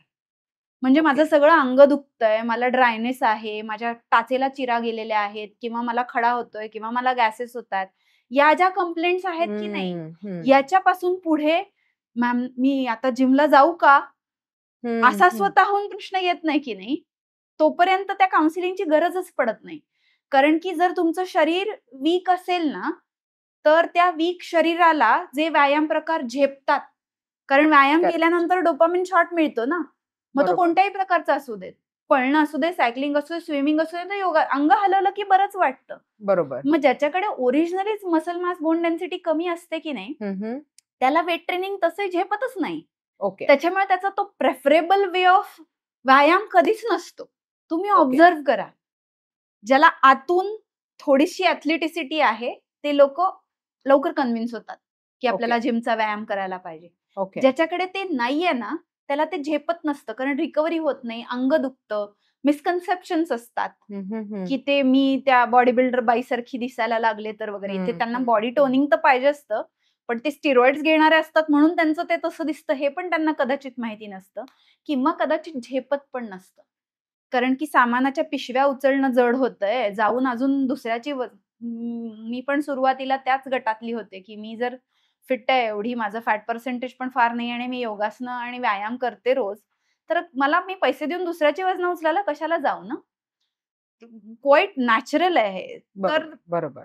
तर ती शक्ती ज्यावेळेस तुम्हाला बसू देत नाही की नाही, तुम्ही तिथेपर्यंत येता, त्या स्टेजला ते कन्व्हर्जन जे आहे ना ते सोपं होतं. आणि ते म्हणून मोर दॅन 80% जे लोक आहेत ना ते आज ना उद्या जायला लागतात त्यांच्या घराच्या जवळच्या जिमला. ओके. त्यांना मला कन्व्हिन्सच करावं लागत नाही, कारण की त्यांच्या आतून बॉडीतून स्ट्रेंथ वाढलेली असते. त्यांच्या शरीरात व्यायाम न करता सुद्धा फरक झालाय हे त्यांना दिसतं आणि मग त्यांचा उत्साह वाढतो. त्यांचं डोपामिन जे आहे की नाही ते कंडिशन सेन्सिटिव्ह राहत नाही. म्हणजे दारू पिऊन आनंद मिळवणारे पण लोक आहेत, बरोबर.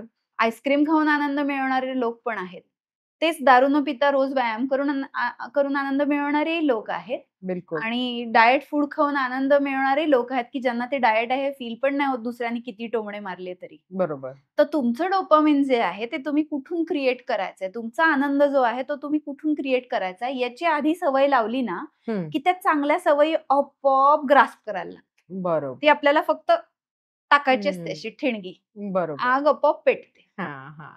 आणि जसं तुम्ही म्हणाला, जर शरीरच तयार नसेल तर ते कदाचित जरी ती जबरदस्तीने नाही, मग इंजुरीज होतात ना. इंजुरीज होतात आणि बॉडीला आणखीन स्ट्रेस क्रिएट होतो. म्हणजे आधीच स्ट्रेस आहे, त्यात आणखीन भर होत असते. रिकव्हरी होत नाही. रिकव्हरी होत नाही. बरोबर ना? हा खूप छान मुद्दा आहे. बरोबर. सो पण अगदी सुदृढ शरीर असेल करणे योग्य, तर त्या स्त्रीने स्ट्रेंथ ट्रेनिंग करायला काहीही हरकत नाही. बरोबर? करायलाच पाहिजे. पाहिजेच ना? साधी गोष्ट आहे. स्त्री असो किंवा पुरुष असो, शहरामध्ये आपलं राहणीमान असं आहे की तुमची बोन डेन्सिटी जी आहे, म्हणजे कॅटाबॉलिझम जो आहे तो होतच राहणार आहे, झिजणार आहे. शीर्यतेतच शरीरम. आणि ज्याला तरुण राहायचंय त्यांनी तोंडावर क्रीम चोपडून, म्हणजे सौंदर्य प्रसाधनं वापरा तुम्ही, पण तुमचं मसल मास आणि बोन डेन्सिटी सुधारणार नाहीये त्यांनी. आणि ते तुमचं तारुण्य आहे. What is anti ageing? लहान मुलं जशी उड्या मारतात, म्हणजे तुमच्या शरीराचं स्कॅन बघितल्यावर तुमचं वय ओळखू येऊ नये याला म्हणतात अँटी एजिंग. बरोबर. म्हणजे तुमचं वय 40, 50, 60 झालं तर तुमच्या वडिलोपार्जित जेनेटिक्सचा त्यात रोल किती आहे आणि तुम्ही फिटनेस रेजिम फॉलो करता त्याचा रोल किती आहे हे कळतच ना लगेच. बरोबर. बरोबर. त्याच्यामुळे तुमची बोन डेन्सिटी आणि मसल मास वाढायचं असेल तर व्हॉलंटरी, मी आता सांगितलं माझ्या स्टमकला अन्न पचवरे, तर तसं व्हॉलंटरी ते होणार आहे का? नाही होणार आहे. इनव्हॉलंटरी मसल आहे तो. तसं तुमच्या मसल्सचं नाहीये ना. तुम्ही उठाबशी काढायची म्हणलं तर ठरवून काढू शकता. बरोबर. म्हणजेच तुमचे मसल्स जे आहेत ते तुमच्या बोन्सला अटॅच आहेत. तुम्ही मसल्सना ट्रेनिंग दिलं की तुमचे बोन्स जे आहेत ते स्ट्रॉंग होतात आणि खाल्लेलं जे आहे ते व्यवस्थित त्या धातूपर्यंत पोहोचतं. याला धातवग्नी म्हणतात. ते धातवग्नी तुमचे वीक असले ना की अन्न ज्या त्या धातूपर्यंत पोहोचत नाही. मग नुसतेच टॉनिक खाणारे, नुसतेच डाएट करणारे लोक आहेत, त्यांच्यात एका सर्टन लिमिट नंतर फरक दिसत नाही ना. कारण की तुम्ही शरीराला साधन आहे ना शेवटी ते. बरोबर. तुम्ही नुसताच आहार देताय आणि पाहिजे तेवढा स्टिम्युलस देणारा जर व्यायाम करत नसाल तर तुमचं मसल मास आणि बोन डेन्सिटी वाढणारच नाही ना. स्नायूंना ताण दिलात तुम्ही तर स्नायूंची ताकद नाही वाढत. बरोबर. त्याला तुम्हाला अगेन्स्ट ग्रॅव्हिटी कामच करवायला लावावं लागतं. आणि ते म्हणजे स्ट्रेंथ ट्रेनिंग, रेझिस्टन्स ट्रेनिंग आहे. सो आता हा विषय आपण धरून चाललोय ना, कदाचित उत्तर तुम्ही दिलंही असेल. स्ट्रेंथ ट्रेनिंग, एक्सरसाइजिंग जो काही प्रकार आपण करतो, हॉर्मोन्स वरती कसा काय इम्पॅक्ट करतो डायरेक्टली? की कारण आता थायरॉइड आहे. जेव्हा मला थायरॉइड होतं आणि जेव्हा मला स्ट्रेंथ ट्रेनिंग हा प्रकार माहित नव्हता. मी फक्त योगा करते. इग्नोरंट होते सगळ्या गोष्टींमध्ये. पण जेव्हा सुरू केलं तेव्हा खूप फरक जाणवला. सो त्या एंडोक्राइन ग्लँड वरती किंवा दुसऱ्या कुठल्या हॉर्मोन्स वरती वगैरे कसा काय फरक पडतो? म्हणजे काय होतं? मी आता काय शब्द वापरला होता तो पुन्हा एकदा सांगते. आपल्या जठरामध्ये अग्नी आहे. बरोबर. तो अन्न पचवतो. ज्याला आपण एन्झाइम्स म्हणू शकतो. ओके. हे झालं पचन. पचनानंतर येतं मेटाबॉलिझम. बरोबर. ते मेटाबॉलिझम जे आहे ते म्हणजे शरीर भावांमध्ये रूपांतर आहे ते 7 धातूंचं. आणि ते रूपांतरण जे होतं ना, त्याच्यावर प्रत्येक गोष्टीवर काम करणारे जे छोटे छोटे अग्नी आहेत, ते हॉर्मोन्स आहेत असं आपण जर गृहीत धरलं, अच्छा, की आपले रिप्रोडक्टिव्ह हॉर्मोन्स जे आहेत ते शुक्र धातूचं कन्व्हर्जन जे आहे ते करणार आहेत असं आपण म्हणू. मेटाबॉलिझम साठी ग्लँड मुख्य जी काम करते ती थायरॉइड आहे, त्याचं हॉर्मोन आहे असं समजू आपण. पुरुषांसाठीचं रिप्रोडक्शनचं मेन हॉर्मोन जे आहे ते टेस्टोस्टेरॉन आहे असं समजू. काही आता इन्सुलिन आहे किंवा ग्लुकेगॉन आहे किंवा अजून अशी खूप एन्झाईम्स आणि हॉर्मोन्स आहेत आपल्या शरीरामध्ये की जी अन्नाचं रूपांतर एनर्जी किंवा शरीर भावांमध्ये करायचं काम करत असतात. आयुर्वेदामध्ये कन्सेप्ट आहे धातू अग्नी. ओके. आता बाकीचे मी ते मगाशी जे उदाहरण दिलं की नाही, बाकीच्या धातूंचा धातू अग्नी कसा काम करतो कदाचित आपल्याला खूप अवघड जाईल तिथेपर्यंत पोहोचणं. ओके. पण पकडता येणारा धातू कुठला आहे? मसल्स आणि बोन्स. बरोबर. आणि ह्या मसल्स आणि बोन्सना म्हणजे तुम्ही पॅरासिम्पथेटिक जी आहे तिला स्टिम्युलस देण्यासाठी हे जे काही करू शकता हे पकडता येणार आहे. बरोबर. तसं बाकीच्या धातूंचे धात्वग्नी नाही तुम्हाला पकडता आले तरी सुद्धा तुम्हाला पकडता येणारी गोष्ट कुठली आहे? मसल्सचं ट्रेनिंग, जेणेकरून बोन डेन्सिटी पण वाढणार आहे. तर ना उलट म्हणजे साखर पचवता येत नाहीये म्हणून साखर खायची बंद करून साखरेच्या शिवायचे पदार्थ जे आहेत ते आतमध्ये जायला लागल्यानंतर एनर्जी सिस्टीम चेंज होते की नाही, फॅट युज करायला लागते. तसं उलट पकडायचं. तुम्ही रिडल सोडवलात लहानपणी ते आपल्या आता मुलांच्यामुळे मला ते माहिती आहे, ती मुलांना ट्रिक सांगितल्यापासून ते काम करायची बंद झाली होती माझ्यासाठी. म्हणलं उगीच यांना सांगितलं नाही तर दिवसभर बसायचे घेऊन. जिथून आता ते इथे समजा कुत्रं आहे आणि त्याचं पिल्लू तिकडे आहे, पडायला पाहिजे. तर ना जिथून चालू करायचंय तिथून नाही जायचं, जिथे पिल्लू आहे त्या बाजूनी सुरुवात केली की उलट लगेच लवकर सापडतं. हे तुम्ही अनुभवलं नसेल तर अनुभवा. नाही अनुभवलं. पुढच्या वेळी कोडं सोडवताना ही ट्रिक नक्की वापरा. ओके. जिकडनं बाहेर जायचंय ना तिकडनं सुरुवात करायची. स्टार्ट पर्यंत माणूस आपोआप येतो. तर प्रॉब्लेमचं अनालिसिस सुद्धा नेहमी तुम्ही असं जर उलट केलं ना, आउटकम ओरिएंटेड ठेवून, म्हणजे त्याचा आउटकम काय हवाय त्याला ओरिएंटेड ठेवून, तर तो प्रॉब्लेमचा रूट आहे ना तिथेपर्यंत तुम्ही उलटे पोहोचता. तसं तुम्हाला हॉर्मोन्स बदलवायचे बरोबर आहे, त्याच्यासाठी तुम्ही हॉर्मोनच्या पिल्स खात राहिलात तर काय होणार? आतल्या ज्या गोष्टी आहेत त्या ऍक्टिव्हेट कधीच नाही होणार. डिपेंडन्सी आहे. मग आता तुम्हाला काय करायला पाहिजे? जे पकडता येते ते पकडायला पाहिजे. धातू साम्य करायचंय. म्हणजे काय? तुमचे 7 धातू आहेत ते व्यवस्थित प्रमाणात असले पाहिजेत. रसाचं आणि रक्ताचं प्रमाण ठरवणार कसं तुम्ही काय आहे ते? आणि पण तुमचं फॅट पर्सेंटेज तुम्हाला माहिती आहे ना. मग आता मसल मास किती असायला पाहिजे तेही तुम्हाला माहिती आहे. फॅट पर्सेंटेज कमी करायचं असेल तर तुमच्या खाण्यातली साखर गेली पाहिजे. शरीराचं पोषण व्हायला पाहिजे असेल तर उरलेले 2 घटक जे आहेत ते प्रोटीन, कुक्टिन, गुड फॅट पोहोचले पाहिजेत शरीरापर्यंत. बरोबर. फॅट एनर्जीसाठी वापरायला सुरुवात झाली की फॅट पर्सेंटेज कमी होतं. वेट ट्रेनिंग चालू केलं की मसल मास बोन डेन्सिटी वाढते आणि आपोआप हॉर्मोन्स सगळी जागेवर येतात. तर हे प्रॅक्टिकली दिसतं. Got my point? Got it. छान. अक्कल थोडं आवडते असं दिसतंय. नाही खूप ब्रेन म्हणजे ऑर्गॅझम ऑफ ब्रेन. अगदी कारण अगदी सिम्प्लिफाईड करून सांगितलंय ना, त्याच्यामुळे असं एकदम युरेका झालाय की अच्छा, माहितीच असलेलं परत नव्याने वेगळ्या पद्धतीने पर्स्पेक्टिव्ह वेगळा कळला ना, त्याच्यामुळे फरक पडतो. सो अरे वा, मस्त. सो मग अजूनही आता लोकांचे बेसिक मिथ्स काय आहेत? म्हणजे इतकं कन्फ्युजन आहे ना, आता सोशल मीडियावरती एवढे सगळे व्हिडिओज येत असतात, हे करायचं, ते करायचं, असं करायचं, तसं करायचं. तर कन्फ्युजन भरपूर वाढलंय लोकांचं. त्यांना सगळं पटायला लागतं. अच्छा, हा पण चांगला आहे. इररिस्पेक्टिव्ह ऑफ का कोण करतंय हे? त्याची म्हणजे त्यांची क्षमता आहे का ते करायची? त्यांचं नॉलेज आहे का ते काही माहिती नसतं. सो मिथ्स भरपूर आहेत. तर ते कसं काय सॉल्व्ह करता येतं? कारण भरपूर आहेत म्हणजे लोक. इन्फॉर्मेशन जे आहे ना ते 2 एज स्वॉर्ड आहे. म्हणजे तुम्ही करायला जाता वेगळं आणि होतं वेगळं. बरोबर. त्याच्यामुळे नॉलेज जे आहे की नाही ते सुद्धा वेग आणि वास्ट असून उपयोग नाहीये. तुम्हाला तुमच्या शरीराचं पाहिजे. बरोबर. अगदी सोपी गोष्ट आहे ओळखायची. मी हे करतो, पुस्तकात हे सांगितलेलं आहे म्हणून तुम्ही ते करा, हे कधीच तुम्ही फॉलो करू नका.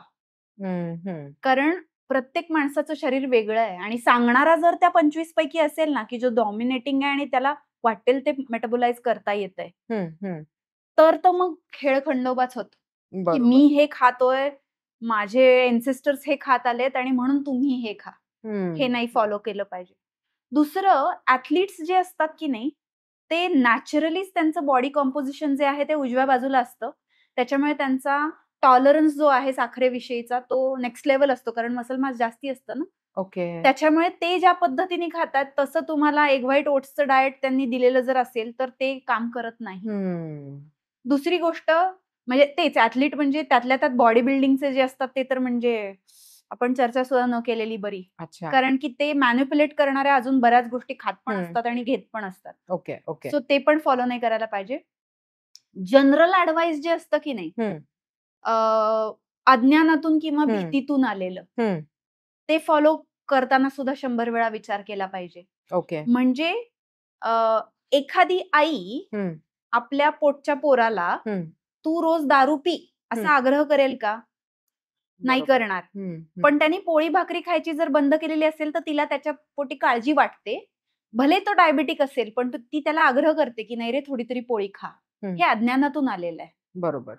किंवा तू रोज अंडी खातोयस, त्याच्यामधला येल्लो पार्ट पण खातोय, म्हणजे आता तुला हार्ट अटॅक येणार, हे भीतीतून आलेलं आहे. तर ना अंडी आणि कोलेस्ट्रॉलचा बागुलबुवा, सात्विक आहार आणि मन, त्याच्यानंतर तुमचं षड्रसात्मक आहार, आयुर्वेद आणि मांसाहार, आयुर्वेद आणि अध्यात्म, हे खूप व्हिडिओ मी माझ्या डॉक्टर शर्वरी नामदार युट्यूब चॅनलवर टाकलेत. ओके.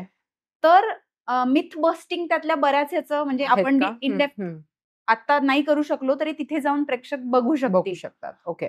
पण ह्या स्पेसिफिक 4-5 गोष्टी ज्या आहेत ना, जनरल दिलेला ऍडवाइस, रोज भाज्या आणि फळं खा म्हणजे तुम्ही 100 वर्ष जगणार आहात, हे जनरल ऍडवाइस झालं. जनरल ऍडवाइस, भीतीतून आलेला ऍडवाइस, अज्ञानातून आलेला ऍडवाइस आणि मी हे करतो म्हणून तुम्ही हे करायला पाहिजे वाला ऍडवाइस, आणि जे ऑलरेडी त्या डॉमिनंट कचरा पचवणाऱ्या 25% आहेत त्यांनी दिलेला ऍडवाइस ते करतायत म्हणून हे तुम्ही पारखून तुम्हाला बघायला शिकता आलं की हे घ्यायचंय का नाही घ्यायचंय हे तुम्हाला ठरवता येतं. सहज कळेल. हो. हे फिल्टर्स आहेत, हे तुम्ही वापरायचे.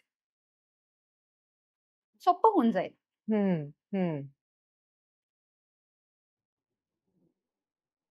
खरी गोष्ट आहे. तुमचं बेसिक फंडामेंटल क्लिअर झालं तर तुम्ही कुठल्याही रीलला किंवा शॉर्टला बघून लगेच ते फॉलो करायला लागणार नाही. नाही मग काय होत नाही तर कन्फ्युजन होतं. हा म्हणतो ते पण बरोबर वाटतं कारण की त्याचं पण शरीर दिसतंय ना आकाराने, तो बोलतोय म्हणजे ते खरंच असेल. बरोबर. आणि तो म्हणतो ते पण, आणि मग त्यातल्या त्यात ही साथ आली, ते खायचं बंद करायचं, मग हे चालू ठेवायचं की नाही, मग आता मला जुलाबच लागले, मग मी मऊ भात खाऊ का, आणि मग उलट्या झाल्या, फूड पॉइझनिंग झालं, आणि मग हे खूप गुरु आहे, ते खूप लघु आहे, आणि हे अपथ्य सांगितलंय ते. मग हे तेव्हाच होतं ज्यावेळेस तुम्हाला पर्सनलाइज ऍडवाइस देणारं कोणी नसतं. आणि पर्सनलाइज ऍडवाइस देणारं जे असतं ते पण जनरलच ऍडवाइस देत असतं. जर तुमचं त्यांनी बघितलेच नाहीये रिपोर्ट्स काय आहे, बॉडी कॉम्पोजिशन काय आहे, फॅमिली हिस्ट्री काय आहे, तर मग अवघड होते परिस्थिती. बरोबर. मग ते सगळे थकलेले असतात ना, ते सगळं करून तेच बरेचदा सगळ्यात शेवटी माझ्याकडे येतात. त्यामुळे जे सगळ्यात पहिल्यांदा येतात ना त्यांचं मला विशेष कौतुक असतं. सगळं दुनिया फिरून आलेले जे असतात ना ते ऑलरेडी वैतागलेले असतात. त्यांना रिझल्ट मिळेपर्यंत थोडासा उशीर लागतो, पण त्यांनी पेशन्स ठेवला की त्यांना केलं की कृतीचं फळ आलंच. म्हणजे तो घेतला वसा टाकणार नाही वाली जी 7 उत्तराची कहाणी 5 उत्तरा सुफळ संपूर्ण होतेच. त्याच्यामुळे खरी गोष्ट आहे. एक फॉर्म्युला सगळ्यांना फिट होत नाही, पण एक फॉर्म्युला सगळ्यांना ऑलमोस्ट फिट होतो बरं का, मेटाबॉलिक डिसऑर्डर वाल्या.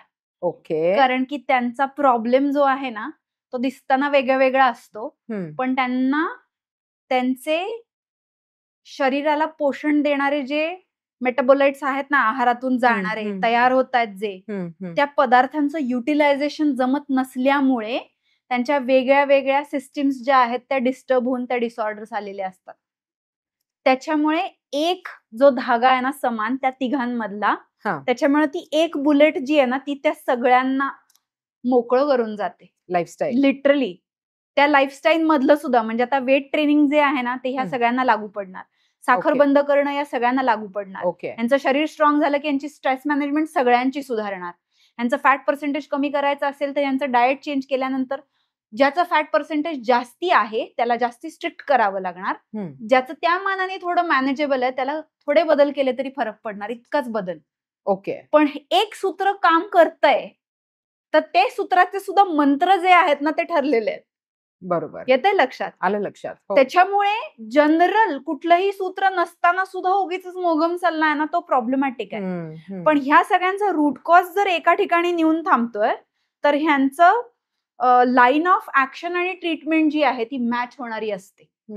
त्याच्यामुळे बरेचदा आई मुलं किंवा वडील आणि त्यांची भावंड हे जर एकत्र राहत असतील ना तर त्यांना सेम रूट कॉज मधून झालेल्या वेगळ्या वेगळ्या मेटाबॉलिक डिसऑर्डर्स असतात. आणि ते एकाच किचन मधलं शिजलेलं खात असतात. ते एकाच किचन मधलं शिजलेलं बदललं की त्यांचे एकाचं बीपीची गोळी जाते, दुसऱ्याचा थायरॉइड जो आहे तो कंट्रोलमध्ये येतो, तिसऱ्याचा मूळव्याध बरा होतो, चौथ्याचं बायपास दुसऱ्यांदा जे लागणार असतं ते टळतं, डायबिटीसची गोळी कमी होते. वाव. हे काय आहेत? हे मेटाबॉलिक डिसऑर्डर्स आहेत. आणि हे कशातून आल्यात? यांना साखर एनर्जीसाठी वापरता येत नाही हो, आणि तिन्ही त्रिकाळ तीच खातायत. कळतंय? मग याच्या उपर तुम्हाला आयुर्वेदिक औषधं आणि पंचकर्म जे आहे ना ते छान काम करतं आणि थोडक्यात काम करतं. आयुर्वेदातली औषधं इतकी उत्कृष्ट आहेत पण त्या औषधांवर अवलंबून ठेवणं हे शास्त्राचं उद्दिष्ट कधीच असू शकत नाही. तुम्ही ॲलोपॅथीच्या गोळ्या घेताय त्याच्याऐवजी तुम्ही आयुर्वेदाच्या घेत बसत असाल तर म्हणजे माझी प्रॅक्टिस ती नाहीये. माझं काम काय आहे तर तुम्हाला औषधं मिनिमम जेवढी लागतात तेवढीच, आणि ती पण आयुष्यभरासाठी नाही, तात्पुरती. बरोबर. लाईफस्टाईल चेंज जो आहे तो लाईफस्टाईल डिसऑर्डर साठी बेसिक आहे. तो करणार असाल, ती करण्याची तयारी, इच्छा, मार्गदर्शन पाहिजे. या आलं लक्षात. नुसतंच येणार आहात आणि हे काय बाबा असं काय ते घरी जाऊन काही करणार नाही तुम्ही आणि मग ते काय मॅजिक वॉन्ड नाहीये. बरोबर. आता ह्याच्यामध्ये फास्टिंगचा काय रोल आहे? खूप मस्त क्वेश्चन आहे हा. एक वेगळ्या प्रकारचं फास्टिंग आहे. ओके. तुम्ही ज्यावेळेस साखर खात नाही त्यावेळेस. ओके. म्हणजे फास्टिंगची कुणाला किती गरज पडते हे त्याच्या मेटाबॉलिक डिसऑर्डरची स्टेज काय आहे ह्याच्यावर ठरतं. अच्छा. म्हणजे तुम्हाला असायटिस झालाय, पोटात पाणी साचतं, किंवा किडनी फेल्युअर झालंय, डायलिसिस चालू आहे, किंवा अगदीच लिव्हर ट्रान्सप्लांट सांगितलंय, सिरोसिसच झालाय, अल्कोहोलिक असू दे नॉन अल्कोहोलिक असू दे. ओके. ह्या एक्स्ट्रीम कंडिशन्स मध्ये fasting acts like miracle. Okay. पण फास्टिंग हे आपला साबुदाणा वडा खिचडीवालं नाही. I know. शिवाय पोळी भाजी वर उपास सोडून केलेलं पण नाही. म्हणजे कॅलरी काउंटिंग करून केलेलं फास्टिंग जे आहे ना ते नाही. तुम्ही खाताय जे अन्न ते त्याच्यातून मॅक्झिमम प्रमाणामध्ये साखर जात नाहीये हे तुम्ही एन्श्योर केलेलं आहे. आणि मग तुम्ही 2 मील अ डे करताय, 1 मील अ डे करताय, अल्टरनेट मील अ डे करताय, किंवा 21 दिवस उपास करताय, आणि त्या उपासाच्या आधीचं आणि नंतरचं खाणं चांगलं आहे, त्या दरम्यान सुद्धा तुम्ही मसल वेस्टिंग होऊ नये म्हणून रेझिस्टन्स ट्रेनिंग करताय, तर उत्कृष्ट परिणाम मिळतात. आणि हे किती ठिकाणी मिळतात माहितीये का? हे मगाशी मी जे डिसऑर्डर्स सांगितले त्यांच्यात तर मिळतातच, पण तुम्हाला भरती व्हायचंय, वेट कॅटेगरीचं लिमिट आहे आणि वजन कमी करवायचंय, स्ट्रेंथ नाहीये कमी करायची, मग ते तुमच्या फोर्सेस मध्ये असू दे, किंवा मग तुम्हाला जिम्नॅस्टिक मध्ये काही परफॉर्मन्स करायचा आहे, किंवा कुस्तीची किंवा तायक्वॉन्डोची वेट कॅटेगरी जी आहे ती बघायची आहे, तर ते ऑसम. ओके. म्हणजे ऍट द सेम टाइम तुमचा फिजिकल परफॉर्मन्स, मेंटल कॉग्निशन वाढवायचे आणि डिसऑर्डर्स घालवायचे, हे सगळी कामं त्या फास्टिंगनी होतात. का? कारण की मी जर म्हणतीये की तुम्हाला लागणारं क्लास 1 प्रोटीन आणि फॅट नेहमी अॅनिमल सोर्स मधून येतं, तर फास्टिंग मध्ये ऑटोफॅजी होते ना, तुमच्या स्वतःच्याच सेल्स तुम्हाला मिळतात ना. राईट. तर मग ते ओके एवढं भारी झालं. सिंपल फंडा आहे हा, पण ते शिकावं लागतं. बरोबर. सगळं इट इज असं एव्हरीवन फास्टिंग करेन. कप ऑफ टी, मग फ्रस्ट्रेशन येतं. बरोबर. खूप असे लग्नासाठी ज्या मुलीला उभं करायचंय तिची आई तर नाही, तिला उद्यापासूनच द्या, तिला आत्ताच करू देत नाही, 1च महिन्यात करा. मग मी सांगते हिचं लग्न झाल्यावर तुम्हीच तिच्या मागे लागणार आहे की आता मूल होऊ दे म्हणून. मला तिच्या पोस्टपार्टम डिप्रेशनचा, हॉर्मोन्सचा, तिच्या फॅट पर्सेंटेजचा, त्याच्यासाठी टाइम पाहिजे. बरोबर. बरोबर. तुम्ही जर 15 वर्ष साचवून हे वाढवत इथपर्यंत आले तर मला तुम्ही 15 महिने तरी द्या ना. बरोबर. आणि तुम्हाला मिळणार आहे जसा पाहिजे तसा रिझल्ट. आणि मग तुम्ही असं काहीतरी करणार आणि मग त्याचा काहीतरी उलटा पालटा परिणाम होणार. मग ते उलट जे असतं की नाही, की तुम्ही हे एवढ्याच दिवसात करा आणि असं करा, त्यावेळेस मात्र मला माहिती असतं कोणाला झेपणार आहे आणि कोणाला नाही झेपणार आहे. ऑफकोर्स. त्याच्यामुळे त्याला ज्याला जसं झेपेल तसं त्याला ज्ञान द्यावं म्हणतात. तसं कष्ट सुद्धा आणि प्लॅन ऑफ ऍक्शन सुद्धा प्रोग्रेसिव्हली जर नेता आला ना, तर मी तुम्हाला I have seen wonders happen. अच्छा. खूप मजा येते माहितीये का ज्या वेळेस ते करू शकतात ना. म्हणजे इतकं कॉन्फिडन्स वाढवणारी गोष्ट आहे. तुम्ही फास्टिंग करू शकता ही, कारण तुम्ही डिपेंडंटच नाही आहात. तुम्ही वाटेल त्या पद्धतीने तुमचं शरीर आणि मन वापरू शकता. ह्याचा एक वेगळा कॉन्फिडन्स येतो ज्याला फास्टिंग जमतं त्या. म्हणून मी तुम्हाला म्हटलं की तुम्ही भरपूर भोग भोगा, त्या जिभेला द्या, योग आपोआप साधला जातो. तुम्ही नाही म्हणलं तरी संत होता. ते जे मी मगाशी म्हटलं होतं ना, ते इथे लागू होतं. आणि मग सगळ्यात जास्त मजा करणारे, उपभोगणारे, आयुष्याचा माणूस म्हणून जन्माला आल्यावर आनंद घेणारे लोक जे आहेत ते ह्या फास्टिंगच्या फेजमध्ये मी बघते. म्हणून मी काही ते आयुष्यभरासाठी देत नाही. फास्टिंग आहे तसंच फिस्टिंग पण आहे. पण तुमचे एम्स आणि गोल्स खूप काहीतरी हाय आहेत आणि तुम्ही मात्र विचारताना मला फक्त फिस्टिंगच्याच बाबतीत विचारता, तर मात्र मग ते अवघड होते परिस्थिती. बरोबर. आणावं लागतं तिथेपर्यंत ते, पण ते येतं. ओके. तर तो माझ्या आवडीचा विषय आहे. त्याच्यावर मी 24 तास पण बोलू शकते. त्याच्यासाठी एक वेगळा पॉडकास्ट करूया. ओके. सो फास्टिंगनी परिणाम होऊ शकतो, but it has to be planned. म्हणजे असं रॅन्डमली तुम्ही उद्या उठून फास्ट करायला लागू नाही शकत. फास्टिंगमध्ये चुकीचं अन्न खाऊन वजन वाढवणारे, मेटाबॉलिक डिसऑर्डर्स, अजून वर्स्ट कंडिशनला नेणारे लोक काही कमी नाहीयेत.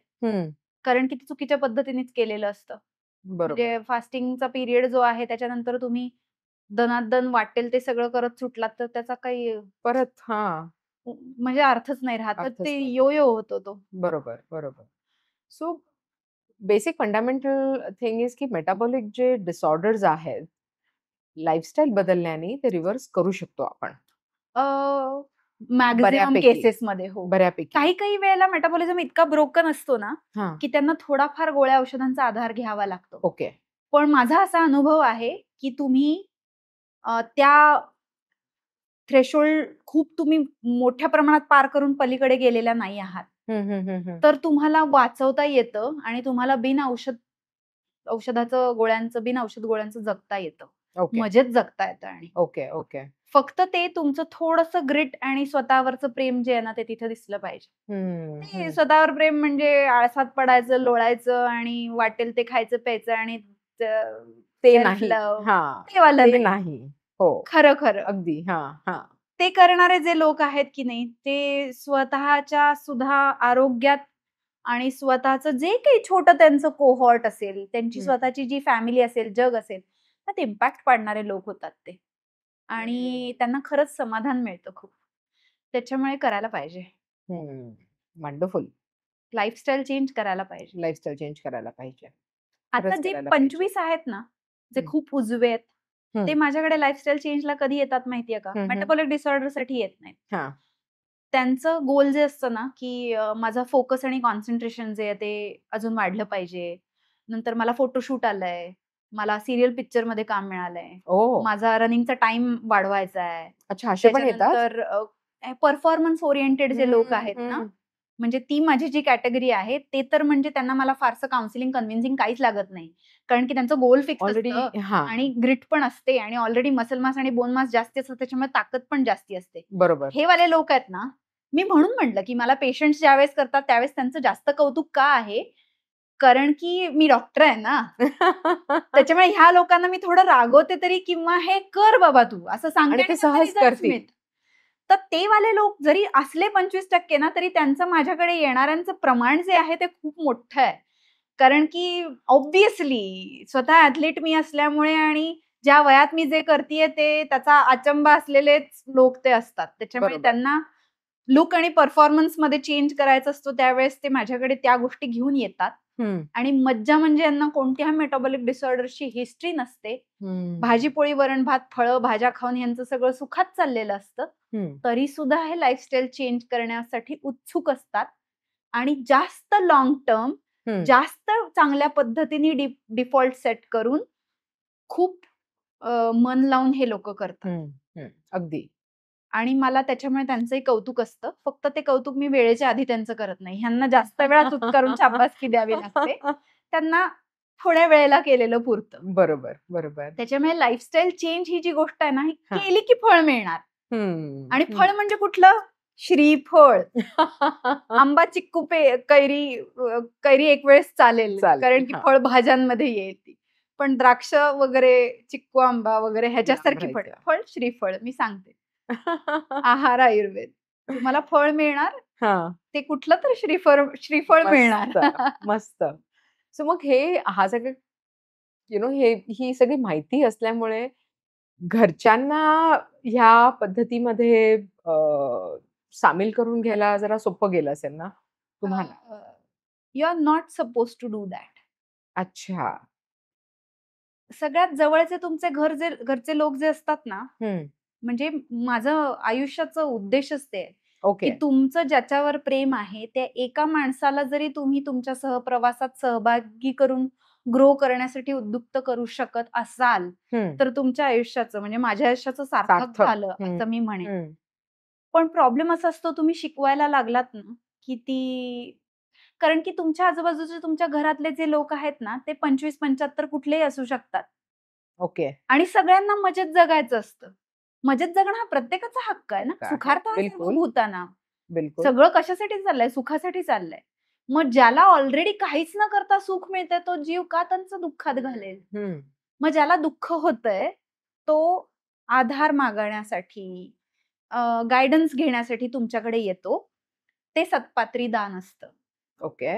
तुम्हाला ज्या वेळेस अनेक वेळेला फ्रस्ट्रेशन येतं आणि डोकं आपटल्यानंतर कळतं की हे तुम्ही म्हणजे नको घालायला पाहिजे कष्ट इथे वाया.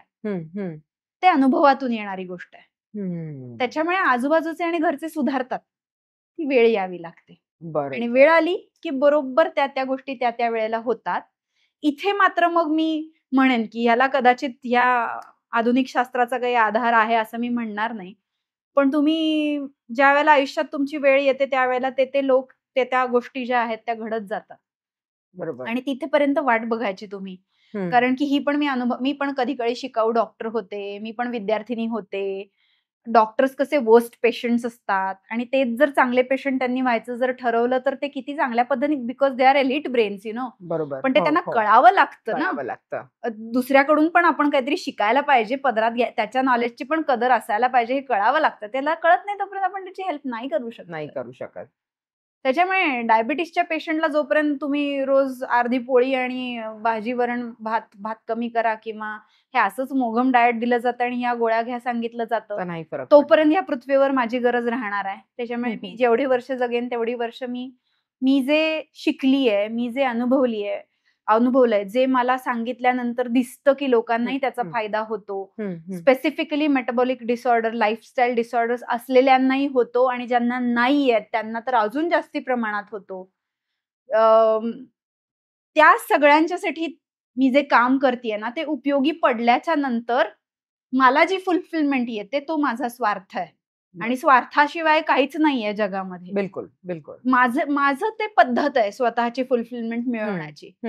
त्याच्यामुळे जवळचेच लोक सोडा तुम्ही, मी कोणालाही जज करत नाही. का रे जरा पोट वाढलंय असं कधीही मी म्हणणार नाही. पण जर त्यांनी माझ्याकडे कन्सर्न दाखवला ना, मला मॅडम असं आहे बरं का, काय करू? ये तुला सांगते मी. कारण असं उभं राहून पोट कमी लगेच करून देता आलं असतं तर खूप सोपं झालं असतं. किंवा मग माझ्या आईला डायबिटीज होता आणि ती डायबिटीज व्हेरिकोज वेन्सनीच गेली बरं का. शेवटचे दिवस तिचे खूप वाईट होते. मी काय करायला पाहिजे? असं ज्यावेळेस लोक तुम्हाला काळजीने विचारतात त्यावेळेला तुम्ही त्यांना ते द्यायला पाहिजे.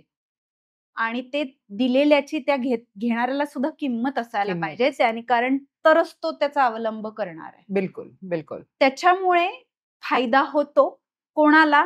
जो करून घेतो त्याला, जो ते रिसीव्ह करण्यासाठी तयार झाला तिथपर्यंत आलाय त्याला.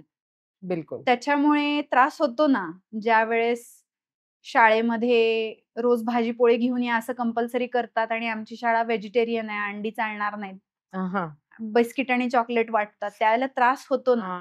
पण मग म्हणून मी त्या शाळेला शिक्षकांना तिथल्या शिकवायला जात नाही. पण तेच माझ्याकडे जर ॲथलेटिक्सचं मूल येत असेल आणि त्याला बंदी केली तर मी सांगते, हा पौष्टिक अन्न आहे, हा माझा पेशंट आहे, त्याचा एवढं मसल मास वाढायला पाहिजे. तुमच्या शाळेत जर नॉनव्हेज अलाउड नाही, अंडी अलाउड नाही, तुम्ही तसं लिहून द्या, त्याच्यावर लीगल ऍक्शन होईल. मी जाते साक्ष द्यायला. भांडण करायचं नाही, मला माझा तो स्वभावही नाही. मला कोणाला जगाला सुधरवायलाही जायचं नाहीये. पण ज्या एका माणसाचं आयुष्य उजळणार आहे, वृद्धिंगत त्याच्या होणार आहेत, दिशा ज्या आहेत त्या, तो ग्रो होणार आहे आणि त्याला तुमचे जे मिसकन्सेप्शन्स आहेत ते तुम्ही लादताय. That's your fault, it's system's fault, not system's like that kids fault. त्याच्यामुळे जे आहे ते आहे. सगळ्यांनाच ते करण्याची गरज आहे का? नसेल कदाचित. तुम्ही असाल त्या टॉप 5% मधले. माझ्या सल्ल्याची तुम्हाला काहीच गरज नाहीये. I will be neutral then. मग तुम्हाला गरज नाही ताट लपवून जेवायची माझ्यापासून, किंवा मी तुम्हाला सांगितलं आणि तुम्ही ते करत नाहीये तरी मी तुम्हाला जज करणार नाही, कारण ते माझा स्वभाव आणि कामच नाहीये. मला कमी काम आहे का? बरोबर. म्हणूनच शिकवायला जायचं नाही, इन्फ्लुएन्स करायचं नाही, तुम्ही हे करा म्हणून सांगायचं नाही. त्या वेळेला त्या गोष्टी घडत जातात, तर तुमचा स्ट्रेस जो आहे तो कमी होतो. बरोबर. अदरवाईज नाहीतर मग माझा स्वभाव असा कधी काळी होता. छोट्या छोट्या गोष्टींचा मला त्रास व्हायचा आणि असं वाटायचं की कधी बदलणार हे, किती लोकांचं नुकसान होतंय हे. आता कसं करणार मी, कशी पुरी पडणार? पण ज्या वेळेस मला कदर नसलेल्या लोकांनी मला शिकवलं, त्यांची मी ऋणी आहे. की ज्यांना कळलं नाही की त्यांच्याकडे किती नॉलेजेबल माणूस आहे किंवा ते काय सांगताय हे त्यांना जोळी फाटकी होती त्यांची. त्या लोकांनी मला हे शिकवलं की माझी शक्ती मी कुठे वापरायला पाहिजे. I am grateful. Yeah, and we all go through this. योगाच्या वेळी मला पण तो अनुभव आलेला आहे आणि तेव्हा आपण थांबतो. I think we all go through that. सुरुवातीला असं होतं की अगदी सुरुवातीला आपल्याला त्रास होतो, आपण थांबत नाही, because we are givers always. Caring field मध्ये आहोत ना आपण. काळजी करणं हे ऍक्च्युली काम आहे, छंद आहे आपला, असं म्हणायला हरकत नाही. त्याच्यामुळे आपण या फील्ड मध्ये आहोत. बिलकुल बिलकुल खरी गोष्ट आहे. सो ऑन दॅट नोट, इतकी मज्जा आली, खूप मज्जा आली गप्पा मारायला. मला पण. And thank you so much. Thank you so much. I am sure प्रेक्षकांना पण मजा येणार. So thank you so much for coming. You are welcome. भेटूया लवकरच. नक्की नक्की.